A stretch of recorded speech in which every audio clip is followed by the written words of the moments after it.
നമ്മുടെ കമ്മ്യൂണിറ്റിയിൽ ഇന്ന് അധികം പേരും അത് ഉപയോഗിക്കുന്നില്ല.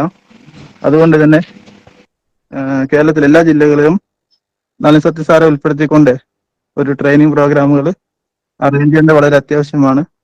നമ്മുടെ കമ്മ്യൂണിറ്റിക്ക് ഒരുപാട് ഗുണം ചെയ്യുന്ന ആ സോഫ്റ്റ്വെയർ നമുക്ക് നമ്മുടെ ഉപയോഗിക്കേണ്ടതുണ്ട്. അപ്പൊ അദ്ദേഹത്തെ ഇത് ഉദ്ഘാടനം ചെയ്യുന്നതിനായിട്ട് കിട്ടിയതിൽ വളരെ സന്തോഷമുണ്ട്. അദ്ദേഹത്തെ അങ്ങേയറ്റം ആദരവോടുകൂടിയും അങ്ങേറ്റ സ്നേഹത്തോടുകൂടിയും ഈ യോഗത്തിലേക്ക് ഹാർദമായി സ്വാഗതം ചെയ്യുന്നു. പിന്നീട് നമ്മുടെ ഇന്ന് ആമുഖ പ്രഭാഷണം നടത്താൻ തിരിക്കുന്ന നമ്മുടെ ജയരാജേട്ടനാണ്. നമുക്ക് എല്ലാവർക്കും അറിയാം. അപ്പോൾ ഇവിടെ ഫസ്റ്റ് സെക്രട്ടറി ആയിട്ട് വളരെ ആക്റ്റീവായിട്ട് ചെക്ക് ചെയ്തുകൊണ്ടിരിക്കുന്നതാണ്. അപ്പൊ അദ്ദേഹത്തെയും വളരെ സ്നേഹത്തോടെ യോഗത്തിലേക്ക് സ്വാഗതം ചെയ്യുന്നു. പിന്നെ നമുക്കറിയാം, നമുക്ക് ഇന്ന് ക്ലാസ് എടുക്കുന്നത് യൂത്ത് ഫോറം പ്രസിഡന്റായ വിനോദ് സാറാണ്. അപ്പൊ അദ്ദേഹത്തെ ഔപചാരികരുടെ പേരിൽ ഹാർദമായി സ്വാഗതം ചെയ്യുന്നു. അതിലുപരി ഇവിടെ എത്തിയിരിക്കുന്ന സംസ്ഥാന ജില്ലാ ഫോറം താലൂക്ക് ഭാരവാഹികളെയും അതോടൊപ്പം ഈ പ്രോഗ്രാം ശ്രമിക്കാൻ എത്തിയില്ല സ്വാഗതം ചെയ്യുന്നു.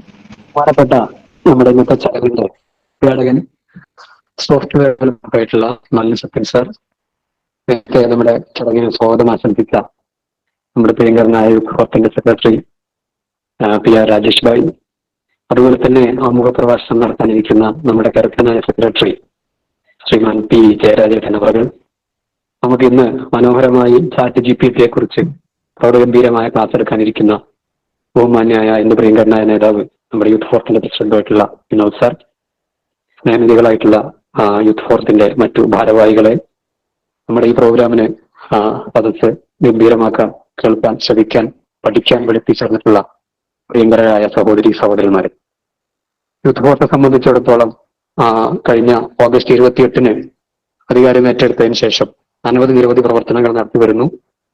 ഇന്ന് ടെക്നോളജി സെഷന് ഔദ്യോഗികമായി തുടക്കം കുറിക്കുന്നു. വളരെ ഒരു ചാരിതാർത്ഥ്യം തന്നെയാണ് ഈ സന്ദർഭത്തിൽ ഞങ്ങളെ സംബന്ധിച്ചിടത്തോളം ഉള്ളത്. സാങ്കേതിക വിദ്യയുടെ പുരോഗതി എന്ന് പറയുന്നത് അധികം വിപ്ലവത്തിൽ നിന്നും വിപ്ലവത്തിലേക്ക് കുതിച്ചുകൊണ്ടിരിക്കുന്ന ഒരു വല്ലാത്ത ഒരു സാഹചര്യമാണ്. മനുഷ്യന്റെ ജീവിതത്തിൽ സാങ്കേതിക വിദ്യയുടെ ആ ഒരു പ്രാധാന്യം, അല്ലെങ്കിൽ മനുഷ്യനെ എല്ലാ മേഖലയിലെയും ചിന്തിപ്പിക്കാനും ഇടപഴകാനും കൂടുതൽ മനുഷ്യന്റെ പ്രവർത്തനങ്ങളും ചിന്തകളും ആശയങ്ങളും ഒക്കെ തന്നെ അതിവേഗം ക്രമീകരിക്കാനും ഒക്കെ തന്നെ കൂടുതൽ സൗകര്യങ്ങൾ ഒരുക്കിക്കൊണ്ടിരിക്കുന്ന ഒരു കാലം. ആ കാലത്ത് കാഴ്ചയില്ലാത്തവരെ സംബന്ധിച്ചിടത്തോളം വലിയ തരത്തിൽ ഈ ആധുനിക സാങ്കേതിക വിദ്യ ഗുണം ചെയ്യുന്ന ഒരു സാഹചര്യം. ഒരു കാലത്ത് മറ്റുള്ളവന്റെ സഹായത്തോടു കൂടിയും അല്ലെങ്കിൽ മറ്റുള്ളവന്റെ ഒരു ചെറിയ എന്തെങ്കിലും തരത്തിലുള്ള ഒരു ഇടപെടലില്ലാതെ നമുക്ക് കാര്യമായി ഒന്നും ചെയ്യാത്തൊരു കാലഘട്ടം കാഴ്ചയില്ലാത്തവനെ സംബന്ധിച്ചിടത്തോളം ഉണ്ടായിരുന്നു എന്നുള്ളത് വളരെ പ്രകടമായ, എല്ലാവരും മുതിർന്ന പലരും അനുഭവിച്ച കാര്യങ്ങളാണ്. എന്നാൽ ഇന്ന് എല്ലാ കാര്യങ്ങളും നമ്മളുടെ വിരൽത്തുമ്പിലാണ്. എല്ലാം നമുക്ക് തന്നെ എളുപ്പമാക്കാവുന്ന ഒരു സാഹചര്യമാണ്.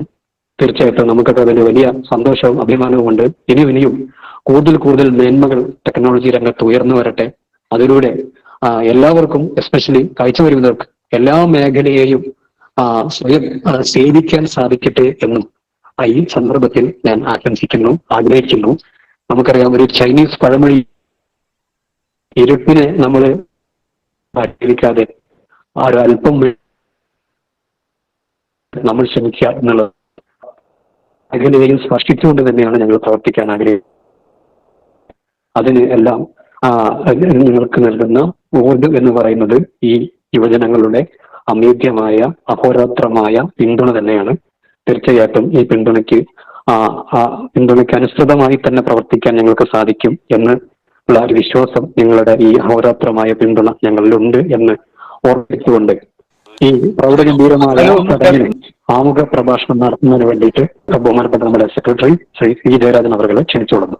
ഈ യോഗത്തിന്റെ അധ്യക്ഷൻ ബഹുമാനപ്പെട്ട youth forum vice president Shri Ali Pullara, സ്വാഗത പ്രസംഗം നടത്തിയ ശ്രീ രാജേഷ് PR സെക്രട്ടറി, അതുപോലെ youth forum president Shri Vinod, അതുപോലെ ഈ യോഗം ഉദ്ഘാടനം ചെയ്യാനെത്തിയ എന്റെ പ്രിയപ്പെട്ട സത്യമാഷിന്റെ മോൻ നളിൻ, ഈ ഓൺലൈൻ ക്ലാസ്സിൽ പങ്കെടുക്കാൻ എത്തിയിട്ടുള്ള എന്റെ സഹോദരി സഹോദരന്മാരെ, ആദ്യമായി ഈ ഒരു IT അധിഷ്ഠിതമായിട്ടുള്ള ഈ ഒരു ക്ലാസ്സിന്, ഒരു ആമുഖ പ്രഭാഷണത്തിന് എന്നെ ക്ഷണിച്ച യൂത്ത് ഫോറം ഭാരവാഹികൾക്ക് ആദ്യമായി ഞാൻ നന്ദി അറിയിക്കുകയാണ്. ഞാൻ അധികാരമേറ്റിട്ട് ഒരു 2 മാസമേ ആകാൻ പോകുന്നുള്ളൂ. പക്ഷേ ഞാൻ അതിനു മുമ്പും ഈ പുതിയ യൂത്ത് ഫോറം അധികാരത്തിൽ ഏറിയ മുതൽ ഞാൻ പുറത്തുനിന്ന് വീക്ഷിക്കുന്ന ഒരു വ്യക്തി എന്ന നിലയിൽ എനിക്ക് ഈ യൂത്ത് ഫോറത്തിനെ കുറിച്ച് ഒരുപാട് കാര്യങ്ങൾ പറയാനുണ്ട്. പക്ഷേ അതിനു പറ്റിയ ഒരു വേദിയും ഒരു സമയവും അല്ലാത്തതുകൊണ്ട് ഞാൻ കൂടുതലൊന്നും പറയുന്നില്ല. പക്ഷെ ചില കാര്യങ്ങൾ നമ്മളൊന്ന് പരാമർശിക്കാതെ പോകുന്നത് ശരിയല്ല എന്ന് എനിക്ക് തോന്നുന്നു. കാരണം വിനോദിന്റെ രാജേഷിന്റെയും നേതൃത്വത്തിൽ അധികാരമേറ്റ ഈ കമ്മിറ്റി മറ്റുള്ള യൂത്ത് ഫോറത്തിന്റെ സ്ഥാപക കാലം മുതൽ എനിക്ക് യൂത്ത് ഫോറത്തെ കുറിച്ച് ഞാൻ പുറത്തുനിന്ന് നോക്കിക്കാണുന്ന ഒരു വ്യക്തിയാണ്. പക്ഷേ ഇവരുടെ നേതൃത്വത്തിൽ പുതിയതായി ചുമതലയെടുത്ത ഈ ഒരു കമ്മിറ്റി കാരണം വളരെ വ്യത്യസ്ത തലങ്ങളിലേക്ക് അവരുടെ പ്രവർത്തനങ്ങൾ കൊണ്ടുപോകുന്ന ഒരു രീതിയാണ് നമ്മൾ കണ്ടുവരുന്നത്. ശരിക്കും പറഞ്ഞാൽ യൂത്ത് ഫോറം എത്തിപ്പെടാത്ത ഒരു മേഖലയും ഉണ്ടെന്ന് എനിക്ക് തോന്നുന്നില്ല. കാരണം എല്ലാ മേഖലകളിലും അവർ സ്പർശിച്ചാണ് പോകുന്നത്. കാരണം തീർച്ചയായിട്ടും അവര് തൊഴിൽ രംഗമായാലും അതുപോലെ ടെക്നോളജി ആയാലും മറ്റുള്ള സാമൂഹിക പ്രവർത്തനങ്ങളിലായാലും എല്ലാ മേഖലകളിലും യൂത്ത് ഫോറം വളരെ ശക്തമായ രീതിയിൽ പ്രവർത്തിക്കുന്നു.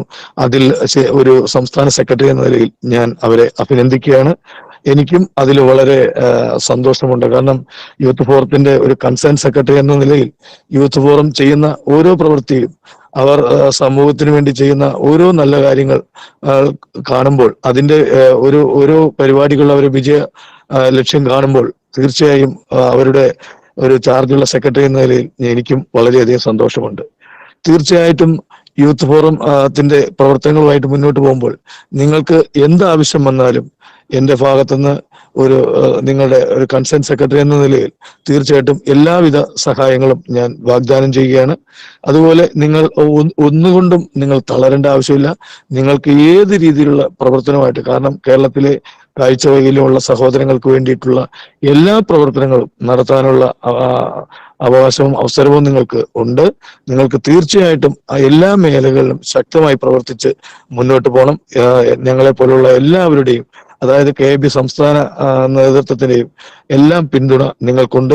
അതുകൊണ്ട് നിങ്ങളുടെ ഇതുപോലെയുള്ള ടെക്നോളജിപരമായും മറ്റുള്ള സാമൂഹിക സുരക്ഷാപരമായിട്ടുള്ള എല്ലാ പ്രവർത്തനങ്ങളും നിങ്ങൾ മുന്നോട്ട് കൂടുതൽ പ്രവർത്തനങ്ങൾ നടത്തണം എന്നും നിങ്ങൾക്ക് എല്ലാവിധ ഭാവങ്ങൾ നേർന്നുകൊണ്ടും നിർത്തുന്നു. നന്ദി, നമസ്കാരം. Thank you Jayaraja. നമ്മുടെ ഈ പ്രൗഢഗംഭീരമായ ചടങ്ങ് ഉദ്ഘാടനം ചെയ്യുന്നതിന് വേണ്ടിയിട്ട് നമ്മുടെ നളിൻ സാറ് ഞാൻ ക്ഷണിച്ചു. എന്നെ അറിയായിരിക്കും അല്ലെ, നളിൻ, ചിലർക്ക് ടുഡു എന്നൊക്കെ ആയിരിക്കും. എന്തായാലും ഞാൻ കുറച്ചു കാലമായിട്ട് ഇതിനകത്തുണ്ട്. ആക്സിഡന്റലി പെട്ടുപോയ ഒരു മനുഷ്യനാണ്. മിസ്റ്റർ സത്യശീലിനോടുള്ള ഒരു സ്നേഹത്തിൽ പെട്ടുപോയതാണ്. ഓക്കെ, അങ്ങനെ ഇവിടെ എത്തി. ഇപ്പോഴും ഞാൻ പോവാൻ ഉദ്ദേശിക്കുന്നൊന്നുമില്ല. എപ്പോഴും ഇതിൽ തന്നെ ഇങ്ങനെ കണ്ടിന്യൂ ചെയ്യാൻ നിൽക്കുന്നുണ്ട്. എന്തോ ഒരർത്ഥം തോന്നുന്നുണ്ടോ, അങ്ങനെ എന്തോ ആണ്. ജീവിതത്തിൽ എന്തെങ്കിലും ഒരു അർത്ഥം കണ്ടുപിടിക്കലാണല്ലോ മനുഷ്യന്റെ ഒരു ഇത്. ഓക്കെ, ഞാൻ ഇതുപോലും പറഞ്ഞത് നമ്മളിപ്പോ കാണുന്ന ആർട്ടിഫിഷ്യൽ ഇന്റലിജൻസുമായിട്ട് അതിന്റെ മുകളിലാണല്ലോ ഇന്നത്തെ ക്ലാസ്. എനിക്കൊരു 10 മിനിറ്റ് ആണ് തോന്നുന്നു അല്ലേ അലോക്കേറ്റ് ചെയ്തിരിക്കണേ. അപ്പോ ഞാൻ പറഞ്ഞു വരുന്നതെന്ന് പറഞ്ഞാൽ ആർട്ടിഫിഷ്യൽ ഇന്റലിജൻസ് എന്ന സാധനം ഇപ്പൊ ഞങ്ങൾക്ക് നേരെ കാര്യങ്ങളിലേക്ക് കിടക്കുകയാണ്. ഇന്നത്തെ നമ്മളെ അവസ്ഥ വെച്ചിട്ട് നോക്കിക്കഴിഞ്ഞാൽ നമ്മൾ ആർട്ടിഫിഷ്യൽ ഇന്റലിജൻസ് വന്നു കഴിഞ്ഞാൽ അതൊരു മിത്താണോ എന്നുള്ളൊരു ചോദ്യം ഇപ്പുറത്തെ ശരിക്കും നടക്കുന്നുണ്ട് ലോകത്ത് മൊത്തം.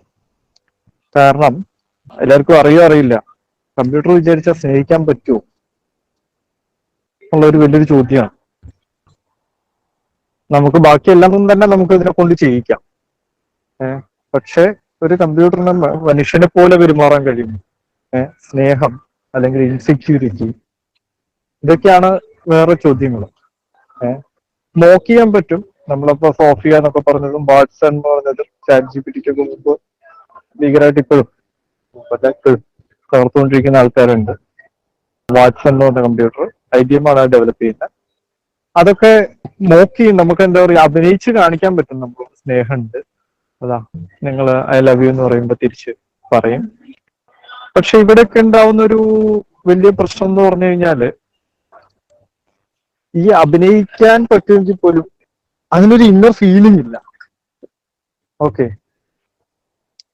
അതായത് ഒരു കമ്പ്യൂട്ടർ വിചാരിച്ചു കഴിഞ്ഞാൽ അതിനൊരു കോറില്ല എന്ന് പറഞ്ഞൊരു വിഷയമുണ്ട്. ഓക്കെ, ഞാനത് അധികം ഇതാവുന്നില്ല. നമുക്ക് ഒന്നാമത് ഞാനിങ്ങനെ ഉദ്ഘാടനം ചെയ്യുന്ന ഒരാളല്ല, നിങ്ങൾക്ക് എല്ലാവർക്കും അറിയാം. ഞാനൊരു ബേസിക്കൽ ഒരു സോഫ്റ്റ്വെയർ നിങ്ങൾ എന്തെങ്കിലും പറഞ്ഞ് ഉണ്ടാക്കി തരാന്നല്ല, അപ്പം ചുട്ട് തരാന്നല്ലാതെ. ഓക്കെ, എന്നാ പോലും ഞാന് ഇങ്ങനെ പറയുന്നത്, അതായത് ഈ ആർട്ടിഫിഷ്യൽ ഇന്റലിജൻസ് എന്ന് പറഞ്ഞ പ്രോബ്ലം ഫസ്റ്റ് സ്റ്റാർട്ട് ചെയ്യുന്നത് എവിടുന്നായിരുന്നു പറഞ്ഞു കഴിഞ്ഞാൽ നമ്മളെ അലൻ ട്യൂറിംഗ് എന്ന് പറഞ്ഞ കമ്പ്യൂട്ടറിന്റെ ഇൻവെൻഷനിൽ ഒരു വലിയ ഈ കമ്പ്യൂട്ടേഷൻ വേൾഡിൽ കമ്പ്യൂട്ടർ സയൻസ് ലോകത്ത് വലിയൊരു കോൺട്രിബ്യൂഷൻ തന്നൊരു മനുഷ്യനാണ് അലൻ ട്യൂറിംഗ്. ആരും അറിയാതെ പോകരുത്. അയാളാണ് നമുക്ക് ആദ്യമായിട്ട് ഇങ്ങനെ ഒരു സാധനം, പണ്ട് മുതലേയുള്ള ഫിലോസഫേഴ്സ് ഇതിനെക്കുറിച്ച് ചിന്തിക്കുന്നുണ്ട്. മനുഷ്യന് എന്താ പറയാ, ഹ്യൂമനെ എമിറ്റേറ്റ് ചെയ്യാൻ മറ്റ് യന്ത്രങ്ങൾക്ക് കഴിയുമോ ഉള്ള ചിന്ത പണ്ട് മുതലേ ഉണ്ട്. നമ്മൾ വിചാരിക്കുന്നതിനൊക്കെ എത്രയോ മുമ്പുണ്ട്. കമ്പ്യൂട്ടർ വന്നതിന് ശേഷം എന്തായാലും ലാസ്റ്റ് ആയിട്ട് അതിന്റെ ഒരു സ്റ്റാൻഡേർഡ് സെറ്റ് ചെയ്തിട്ട് പോയിരിക്കുന്ന അലൻ ട്യൂറിംഗ് ആണ്. അപ്പൊ എല്ലാവരും അയാളൊന്ന് അറിഞ്ഞിരിക്കുന്നത് ഞാൻ ആഗ്രഹിക്കുന്നു. അയാളാണ് നമ്മളെ ഇന്നത്തെ കമ്പ്യൂട്ടർ സയൻസ് എന്ന സാധനത്തിന് ഇത്രയും വളർത്തിയെടുത്തതിൽ വലിയൊരു റോളുള്ള മനുഷ്യനാണ് അയാള്. ഓക്കെ, അപ്പോ ഇനി ആർട്ടിഫിഷ്യൽ ഇന്റലിജൻസ് എന്ന് പറഞ്ഞ പ്രശ്നം, അത് ആരതാണ് ശരിക്കും പറഞ്ഞത്? അത് കമ്പ്യൂട്ടർ സയൻസിന്റെ ആൾക്കാരെ പ്രശ്നമാണോ? അവരാണോ ഇരിക്കണ്ടേ? ആർട്ടിഫിഷ്യൽ ഇന്റലിജൻസ് ആയിട്ട് റിലേറ്റഡ് ആയിട്ടുള്ള സാധനങ്ങൾ ഡെവലപ്പ് ചെയ്യാൻ ഞാനിപ്പോ ഓക്സ്ഫോർഡിലാണോ സ്റ്റാൻഫോർഡിലാണോ എനിക്ക് ഓർമ്മയില്ല. എന്തായാലും അവർ ഇതിനെക്കുറിച്ച് ഡിസ്കസ് ചെയ്യാൻ വേണ്ടി പണ്ട് മുതലേ ഫിലോസഫിയിലെ പ്രോസസ്സിനെ ഉപയോഗിച്ചുകൊണ്ടിരിക്കുന്നത്. പിന്നെ അതേ സമയത്ത് തന്നെ നമുക്ക് തിരിച്ചും നോക്കാം, അലൻ ട്യൂറിങ്ങും ഐൻസ്റ്റീനും എല്ലാം നമ്മളെ ഭീകരന്മാരായ നമ്മളെ സയന്റിസ്റ്റുകളൊക്കെ എടുത്തു കഴിഞ്ഞാൽ അതിന്റെ കൂടെ മാത്തമാറ്റീഷ്യൻ, ഫിസിഷ്യൻ, അത് ഇത് അതിന്റെ കൂടെ ഒരു സാധനം കൂടി ഉണ്ടോ, എന്താ പറയാ, ഫിലോസഫർ എന്ന് പറഞ്ഞൊരു സാധനം കൂടി ഉണ്ട്. അപ്പോ ഇന്ന് ഇത്രയും കാലം ഫിലോസഫി എന്ന് പറഞ്ഞാൽ നമുക്ക് പറയാൻ മാത്രമുള്ളൊരു സാധനമായിരുന്നു. ഇനി ഇന്നത്തെ ഒരു അവസ്ഥ വെച്ച് കഴിഞ്ഞാൽ ഫിലോസഫി എന്ന് പറയുന്ന ഒരു റിയൽ വേൾഡ് പ്രോബ്ലമായി മാറിയിരിക്കുകയാണ്. ഒരു ഉദാഹരണം പറയുകയാണെങ്കിൽ, ഇപ്പോ ഓട്ടോമാറ്റിക്കായിട്ട് ഡ്രൈവ് ചെയ്ത് പോകുന്നൊരു കാറ്, അത് പോയിക്കൊണ്ടിരിക്കുമ്പോ ഒരു ഇയാളെ ഓണർ ബാക്കിലുണ്ട്, ഒരു കൊക്കയുടെ അടുത്തേക്കൂടെയാണ് കൊക്കയൊക്കെയുള്ള ഭാഗത്തു കൂടെ പോയിക്കൊണ്ടിരിക്കുന്നത്. അപ്പോ മുമ്പിലൊരു 2 കുട്ടികള് ചാടി വീണു. ഓക്കെ, നമുക്ക് ഇടത്തോട്ടേക്ക് എടുക്കാൻ പറ്റില്ല. ഒന്നുകിൽ ഈ കുട്ടികളെ കൊല്ലണം, അല്ലെങ്കിൽ വണ്ടി വലത്തോട്ടേക്ക് തിരിച്ച് കാറ് കൊക്കയിലേക്ക് പോകുന്നു. ഇത് പണ്ടൊരു ഫണ്ണി ക്വസ്റ്റ്യൻ ആയിരുന്നു, എല്ലാവർക്കും ഒരു തമാശക്കുള്ള, ചിന്തിക്കാനും ആലോചിക്കാനും മാത്രമുള്ള ഒരു ക്വസ്റ്റ്യൻ ആയിരുന്നു. ഇന്ന് പക്ഷെ അതങ്ങനെയല്ല. ഇന്നിപ്പോ ഇത് ടെസ്ലയും ഗൂഗിളും എല്ലാവരും ഇരുന്ന് തലകുത്തിയിരുന്ന് ആലോചിക്കേണ്ടത് ഇത് എന്താ ചെയ്യട്ടെ എന്നുള്ളത്. അവിടെ എങ്ങനെ അത് സോൾവ് ചെയ്യും, അതിനെ എന്തൊക്കെ ഡയമെൻഷൻ അതിന് കൊടുക്കാം, ഓണർ ഇയാളാണ്, അതാണ് ഇതാണെന്നൊക്കെ പറഞ്ഞപ്പോൾ ഒരുപാട് പ്രശ്നങ്ങൾ അവിടെ കിടക്കുന്നുണ്ട്. ഓക്കെ, അപ്പൊ ഇത് കൂടുതലും ഈ പ്രശ്നം ശരിക്കും എന്ന് പറഞ്ഞു കഴിഞ്ഞാൽ ആരെ പ്രശ്നമാണെന്ന് പറഞ്ഞു കഴിഞ്ഞാൽ ഫിലോസഫേഴ്സിന്റെ ആണ്. ഫിലോസഫി, സൈക്കോളജി ഡിപ്പാർട്ട്മെന്റുകളാണ് ഇത് ഏറ്റവും കൂടുതൽ ഡിസ്കസ് ചെയ്യേണ്ടതും. അത് കഴിഞ്ഞിട്ട് മാത്രമേ ഉള്ളൂ മാത്തമാറ്റീഷ്യൻസ് വരും. അതും കഴിഞ്ഞിട്ടാണ് കമ്പ്യൂട്ടർ സയൻസുകാരെ വിളിച്ചിട്ട് അത് ഏട്ടന്മാരെ ഇത് ചെയ്യാൻ പറ്റുമോ ചോദിക്കേണ്ട ആവശ്യമുള്ളൂ. ഞാൻ ആർട്ടിഫിഷ്യൽ ഇന്റലിജൻസിനോട് കുറച്ച് ക്യൂരിയോസിറ്റി ഉള്ള എല്ലാവരോടും ഞാൻ റെക്കമെൻഡ് ചെയ്യുന്നത് എന്താ പറഞ്ഞു കഴിഞ്ഞാൽ, കാഴ്ചയില്ലാത്തൊരു ഇഷ്ടംപോലെ പ്രോഗ്രാമിംഗ് ചെയ്യുന്നവരെ ഞാൻ കണ്ടിട്ടുണ്ട്. കോഡ് ചെയ്യുന്നവര് എനിക്കറിയാം. ക്രിസ് എന്നൊക്കെ പറഞ്ഞിട്ട് ഭയങ്കര ക്രിസ് 87 എന്ന് പറഞ്ഞിട്ട് ഒരു ഗിറ്റ് ഹബ് പേജ് ഒക്കെ എടുത്ത് നോക്കിക്കഴിഞ്ഞാൽ നിങ്ങൾക്ക് കാണാൻ പറ്റും. നമ്മളെ സെൻട്രർ എന്ന് പറഞ്ഞ ലിനക്സിലെ ടെർമിനലില് സ്ക്രീൻ റൈഡർ വർക്ക് ചെയ്യുന്ന ഒരു സ്ക്രീൻ റൈഡർ ഡെവലപ്പ് ചെയ്യുന്ന ഒരാളുണ്ട്. അതൊക്കെ ചെയ്യുന്നതാണ്. ഓക്കെ, എന്തായാലും നിങ്ങൾക്ക് കോഡ് ചെയ്യാൻ പറ്റും. നിങ്ങൾ ലിനക്സിലായിക്കോട്ടെ വിൻഡോസിലായിക്കോട്ടെ ഒരു 2 ലൈൻ കോഡ് എഴുതി നോക്കുക. അപ്പോഴാണ് നിങ്ങൾക്ക് ഇത് ഫീൽ ചെയ്യാൻ പറ്റും. ഈ ഇതെന്ന് പറഞ്ഞാൽ നമ്മളെ മുമ്പിൽ ഇരിക്കുന്നത് പറഞ്ഞു കഴിഞ്ഞാൽ വെറും ഒരു മുമ്പ് എന്താ പറയാ, നമ്മൾ പറയുന്നത് എന്താണോ കേൾക്കുന്ന പട്ടിയാണെന്ന് പറയും. പക്ഷെ ഇപ്പൊ പട്ടി എന്ന് പറയാൻ പറ്റില്ല. കാരണം എന്താ പറയുക, പട്ടിക്ക് അതിനേക്കാളും കൂടുതൽ ഒരു വേറൊരു കൈൻഡ് ഓഫ് ഇന്റലിജൻസും അതിനൊരു സ്നേഹം എന്ന് പറഞ്ഞിട്ടൊരു സാധനം. അപ്പൊ പട്ടീന്നും പറയാൻ പറ്റില്ല. ഇങ്ങനെയാണത് കിടക്കുന്നത്. ഓക്കെ, അതായത് നിങ്ങൾ ആ കോഡിങ് എക്സ്പീരിയൻസ് കൂടെ എന്തായാലും പോകണം. ഇല്ലെങ്കിൽ ആർട്ടിഫിഷ്യൽ ഇന്റലിജൻസ് വന്നിട്ടൊരു സാധനം നിങ്ങൾക്ക് ഭീകരമായിട്ട് തോന്നാൻ തുടങ്ങും. അതങ്ങനെയാണ് ഇങ്ങനെയാണ് എന്നൊക്കെ തോന്നും. ആർട്ടിഫിഷ്യൽ ഇന്റലിജൻസിന് സെർട്ടൻ പ്രോബ്ലംസ് സോൾവ് ചെയ്യാൻ പറ്റും. പക്ഷെ ഹൃദയത്തിന്റെ പ്രശ്നങ്ങളൊന്നും അതിന് തീർക്കാൻ കഴിയില്ല. അങ്ങനെയാണ് ഞാൻ എൻ്റെ ഒരു വ്യൂ. നിങ്ങൾ ഏറ്റവും നന്നായിട്ട് കമ്പ്യൂട്ടർ സയൻസിനകത്ത് ഒരുവിധം ബോധമുള്ള, ശരിക്കും എത്രയോ കാലങ്ങളായിട്ടുള്ള കോഡിങ് എക്സ്പീരിയൻസോ എന്തോ ആയിക്കോട്ടെ, അവരോട് ചോദിച്ചു കഴിഞ്ഞാൽ അവർ തന്നെ നിങ്ങളോട് തിരിച്ച് പറയൂത്.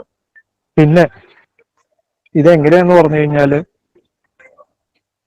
ഇതിലൊരു വലിയൊരു പ്രശ്നം ഇന്ന് കാണുന്നതെന്ന് പറഞ്ഞു കഴിഞ്ഞാല് മനുഷ്യനെ റോബോട്ടാക്കി മാറ്റുന്ന ഒരു സ്വഭാവം നമ്മൾ ഇന്ന് കണ്ടു തുടങ്ങിയിട്ടുണ്ട്.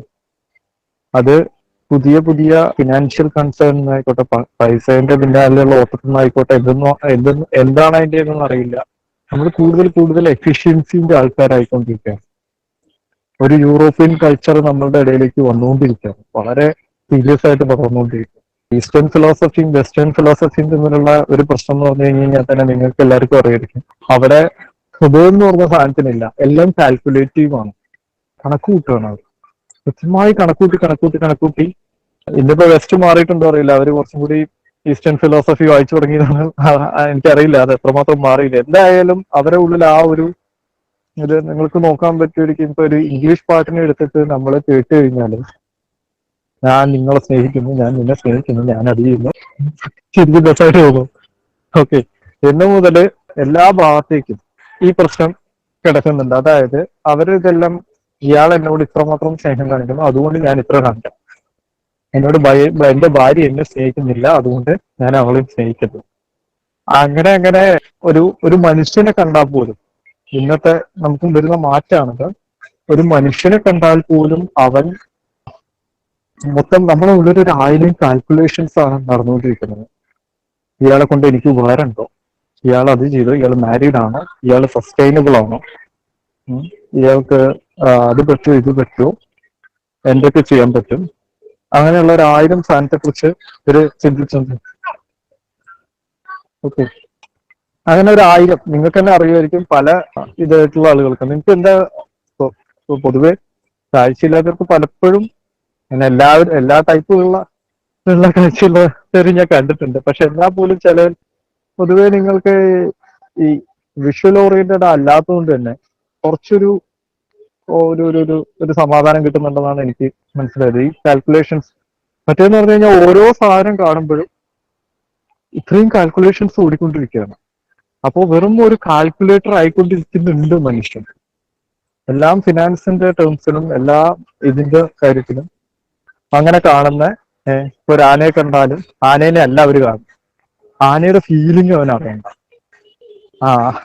ഓക്കെ, ആനയുടെയോ, പിന്നെ ആനയ്ക്ക് വലുപ്പമുണ്ടോ, ആനയ്ക്ക് നല്ല വലിയ കൊമ്പാണോ എന്നു മുതല് ഇതേ പ്രശ്നം തന്നെ നമുക്ക് എല്ലായിടത്തും ഉണ്ട്. ഇന്നത്തെ പ്രണയങ്ങളിൽ പോലും ഈ പ്രശ്നങ്ങൾ നമ്മൾ കാണുന്നുണ്ട്. അതായത് എല്ലാം നോക്കി ഫിറ്റാണോ, അതാണോ, ഇതാണോ, ഫിനാൻസ് ആണോ, ഇതുണ്ടോ, ആൾക്ക് നല്ല ഹൈറ്റ് ഉണ്ടോ, ഇതുണ്ടോ, അങ്ങനെ ഒരു സാധനം ഉണ്ട്. അപ്പൊ നമ്മള് റോബോട്ട് ആയിക്കൊണ്ടിരിക്കുന്നുണ്ടോ എന്നൊരു കാര്യം നമ്മൾ ചിന്തിക്കേണ്ട ഒരു സമയമാണ്. പിന്നെ സ്നേഹിക്കാൻ വേണ്ടിയിട്ട് വേറൊരാളെ ഏൽപ്പിക്കുന്ന ഒരു അവസ്ഥ, ഒരു ബിസിനസ്മാന് ഇടയ്ക്കുള്ള ഒരു പ്രോബ്ലമാണ്. അയാൾക്ക് എല്ലാം ഇതുണ്ട്, പക്ഷെ അയാളുടെ ഭാര്യയെ സ്നേഹിക്കാൻ വേറൊരാളെ വിടാൻ പറ്റില്ലല്ലോ എന്ന് പറയുന്ന ഒരു പ്രശ്നമുണ്ട്. പിന്നെ നമ്മൾ ഇത്രയും കാലം നമ്മളെ ഒരു കാര്യങ്ങളെ ഒരു ഫീലിംഗ് സ്ട്രക്ചറിലേക്കുള്ള ഫീലിംഗ് എന്ന് പറഞ്ഞാൽ എന്താ പറയാ, നിങ്ങൾക്ക് എല്ലാവർക്കും അറിയായിരിക്കും, ലെഫ്റ്റ് ബ്രെയിനും റൈറ്റ് ബ്രെയിനും ഉണ്ട്. നമ്മളെ ഇന്നത്തെ സ്കൂളും എല്ലാ സാധനങ്ങളും ഒരിക്കലും നമുക്ക് എഡ്യൂക്കേഷൻ സിസ്റ്റത്തിലൊക്കെ ഉള്ള ഒരു പ്രത്യേകത പറഞ്ഞാൽ അവർ നമ്മളെ ഈ മോർ കാൽക്കുലേറ്റീവ് ആക്കിക്കൊണ്ടിരിക്കുകയാണ്, കൂടുതൽ എഫിഷ്യന്റ് ആക്കുക. അങ്ങനെ ഒരു സാധനമാണ് ഇപ്പോ നമുക്ക് ആ ഒരു ട്രെൻഡ്. നിങ്ങൾക്ക് അറിയായിരിക്കും, അവിടെ ക്യൂരിയോസിറ്റി മെഷർ ചെയ്യാൻ വഴിയില്ല. നമ്മൾ വേറെ എന്തൊക്കെയോ വഴിയിൽ കൂടെ നമ്മൾ ക്യൂരിയോസിറ്റി ഒക്കെ മെഷർ ചെയ്യും. എങ്ങനെ എക്സാം പേപ്പറിൽ അതെങ്ങനെ കൊണ്ടുവരാൻ പറ്റും എന്ന് വെച്ച് കഴിഞ്ഞാൽ വലിയൊരു ചോദ്യമാണ്. അയാൾക്ക് ഈ പറഞ്ഞിരിക്കുന്ന ചെടീനോട്, പൂവിനോടോ, അല്ലെങ്കിൽ ഇപ്പോ ബോട്ടണി ആണെങ്കിലും ആ കണ്ടിരിക്കുന്ന ചെടീനോട് ഇഷ്ടമുണ്ടോ, സ്നേഹമുണ്ടോ, അതളക്കാനുള്ള വഴികളൊന്നുമില്ല. അപ്പൊ നമ്മൾ അങ്ങനെ ഒരു ലോകത്തേക്ക് നമ്മൾ പോയിക്കൊണ്ടിരിക്കുകയാണ്. പിന്നെ മാത്രമല്ല, എല്ലാ കുട്ടികളും ഇപ്പൊ എന്തിനാ പഠിക്കുന്നതെന്നൊക്കെ ചോദിച്ചു കഴിഞ്ഞാൽ, പഠിച്ചിട്ടില്ലെങ്കിൽ മാർക്കില്ലെങ്കിൽ നിങ്ങൾക്ക് ഇത് കിട്ടില്ല, എന്താ പറയാ, SSLC-യോ എന്താന്ന് വെച്ചാൽ അങ്ങനത്തെ എന്തെങ്കിലും പാസ്സായിട്ടില്ലെങ്കിലോ ജോലി കിട്ടില്ല, ജോലി കിട്ടിയിട്ടില്ലെങ്കിലോ കല്യാണം കഴിക്കാൻ പറ്റില്ല, കല്യാണം കഴിക്കാൻ പറ്റിയില്ലെങ്കിലോ ഒറ്റപ്പെടും. ഇതാണ് നമ്മളെ അപ്പൊ നമ്മൾ ഏത് രീതിയിലുള്ള എഡ്യൂക്കേഷൻ സിസ്റ്റം എടുത്താലും ഈ സാധനം മനുഷ്യന്റെ ഉള്ളിൽ കിടന്നുകൊണ്ടിരിക്കുകയാണ്. അപ്പോ ഒറ്റപ്പെടലിൽ നിന്ന് മറികടക്കുക എന്നുള്ള സാധനം ഞാനിപ്പോ ഇവിടെ ഒരു മൊത്തമായിട്ട് ഒരു സ്പാർക്ക് ഇട്ടിട്ട് പോവാണ്. നിങ്ങളതൊക്കെ ആലോചിച്ചോളൂ. പലരും ഇത് ആലോചിച്ച ടോപ്പിക്കും ആയിരിക്കും. എന്നാൽ അതേ സമയത്ത് ഇത്തരം കാര്യങ്ങളൊക്കെ ബാക്കിയൊക്കെ മെഷീൻസ് ചെയ്യാൻ തുടങ്ങിക്കഴിഞ്ഞാൽ നമുക്ക് സ്നേഹം മാത്രം ചെയ്യാലോ എന്നുള്ളൊരു അങ്ങനെ ഒരു പോസിറ്റീവായിട്ടുള്ള ഒരു സൈഡും ഉണ്ട്. ബാക്കിയൊക്കെ മെഷീന് ചെയ്യാൻ കഴിയുന്നൊക്കെ മെഷീൻ ചെയ്തോട്ടെ. അൺഎംപ്ലോയ്മെന്റ് വരട്ടെ. എന്തിനാ ഇത്ര വലിയ എംപ്ലോയ്മെന്റ്? നമ്മൾ ആർക്കും കരാറ് കൊടുത്തിട്ടൊന്നും അല്ലല്ലോ വന്നിരിക്കുന്നത്. ജീവിതത്തിൽ ഇത്ര മണിക്കൂർ പണിയെടുക്കാമെന്നോ അധ്വാനിക്കാമെന്നോ അത് ചെയ്യാമെന്നോ, ബാക്കിയൊക്കെ റോബോട്ട് ചെയ്യട്ടെ. നമുക്ക് സ്നേഹിക്കാനും അപ്പുറത്തും ഇപ്പുറത്തും പോയി സൊറ പറയാനും കഥ പറയാനും ഇരുന്നൂടെ? അങ്ങനെ ഒരു സാധനമൊക്കെ ഉണ്ട്. നമ്മളെ ഡോക്ടേഴ്സ് ഒക്കെ കൂടുതൽ എഫിഷ്യന്റ് ആവും.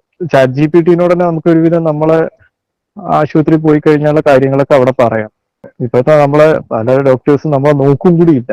നമ്മള് അറിയാറില്ല. കാഴ്ചയില്ലാത്തവർക്ക് പരിഗണന കിട്ടുന്നുണ്ടോ എനിക്കറിയില്ല. എന്തായാലും നമ്മൾ മുഖത്ത് പോലും നോക്കില്ല. ഇങ്ങനെ മൂപ്പര പെന്നും പേപ്പറും വെച്ച് ഇങ്ങനെ ഇരിക്കുന്നുണ്ടാവും. പ്രായത്രേ കടകട അവിടെ എഴുതി വെച്ചു കഴിഞ്ഞു. അങ്ങനെയാണെങ്കിൽ നമുക്ക് എന്തുകൊണ്ട് ചാറ്റ് GPT-നോട് ചോദിച്ചാൽ മതിയായിരിക്കും. എനിക്ക് ഉറപ്പുണ്ട് അതിന് റിസൾട്ട് കിട്ടുന്നുള്ളത്. നിങ്ങൾക്ക് പാരസെറ്റമോൾ ഇത്ര അത് ഇത്ര എന്നൊക്കെ പറയും. ഞാൻ ഇന്ത്യയിലാണ് ജീവിക്കുന്നതെന്ന് പറയുമ്പോൾ അതും ചേർക്കും. ഞാൻ കേരളത്തിലാണ്, ഇവിടെയുള്ള മെഡിസിനെ പറ്റൂ എന്ന് പറഞ്ഞു കഴിഞ്ഞാൽ അതും ചേർത്തിട്ട് അതിന് ആൻസർ ചെയ്യും. ഒരു രീതിയിൽ നല്ലതാണ്. എന്താ ഇനി പക്ഷെ ഹീലിംഗ് എന്ന് പറഞ്ഞ സാധനത്തില് നിങ്ങൾക്ക് പലർക്കും അറിയായിരിക്കും. ചില ഡോക്ടേഴ്സിന്റെ അടുത്ത് പോയി കഴിഞ്ഞാൽ തന്നെ അത് സോൾവ് ആവും. അല്ലെങ്കിൽ നമ്മളുടെ ചില റിലേറ്റീവ്സ് ഉണ്ടാവും, നമുക്ക് അറിയുന്നോ അല്ലെങ്കിൽ നമ്മളെ ചില ഫ്രണ്ട്സോ, അവരുടെ അടുത്ത് പോയി കഴിഞ്ഞാൽ തന്നെ ഓട്ടോമാറ്റിക് ആയിട്ട് പ്രോബ്ലം സോൾവ് ആവും. വേറൊന്നും വേണ്ട, അയാൾ ഒരു അടുത്തിരുന്നാൽ തന്നെ മതി. അല്ലെങ്കിൽ ഇപ്പം പറയുന്ന ഇപ്പൊ എന്റെ തൊട്ടടുത്ത വീട്ടിലുണ്ടായി. അവരൊരു മോൻ വന്നതിന് ശേഷം അവരെ അവഗണിക്കാൻ തുടങ്ങി. രണ്ടും രണ്ട് വീടാണ്, അടുത്തടുത്താണ് വീട് കൊടുത്തിരിക്കുന്നത്. പക്ഷെ ഈ അവഗണന കാരണം 2 മാസത്തിനുള്ളിൽ തന്നെ ഏകദേശം അവർക്ക് വരാത്ത രോഗങ്ങളൊന്നുമില്ല. അത്രയും രോഗങ്ങൾ വന്നു, അത്രയും ഇതായി. സ്നേഹമുള്ള ഡോക്ടേഴ്സ് എന്ന് പറഞ്ഞ സാധനം ഇനി വരാൻ അങ്ങനത്തെ ഒരു ആവശ്യകത വരും. സ്നേഹം അഭിനയിച്ചാലൊന്നും പോരല്ലോ. സ്നേഹം അഭിനയിക്കുന്ന ഡോക്ടർമാര് ഞാൻ കുറെ കണ്ടിട്ടുണ്ട്. നമ്മളെ ചുറ്റുമുണ്ട്, പലർക്കും അറിയാതിരിക്കുന്നത് സ്വാഭാവിക സംഭവമാണ്. ഈ ചാറ്റ് GPT-യുടെ ഒക്കെ കാര്യത്തില് ഇത് ഓപ്പൺ സോഴ്സ് ആണോ എന്നുള്ളൊരു വലിയ ചോദ്യമുണ്ട്. ഇപ്പോ വാട്സപ്പ്, ഫേസ്ബുക്ക് ഇവരൊക്കെ പൈസ എങ്ങനെ നമ്മളിൽ നിന്ന് ഇതൊക്കെ എന്തായാലും എന്തോ ഒരു ലാഭം ഉണ്ടല്ലോ. ഒരു ഗൂഗിൾ സെർച്ചിന് 6 രൂപ എങ്ങനെ ചെലവുണ്ടെന്നാണ് കേട്ടത്. എനിക്ക് കൺഫേംഡ് അല്ല, ഒരു കേട്ടറിവാണ്.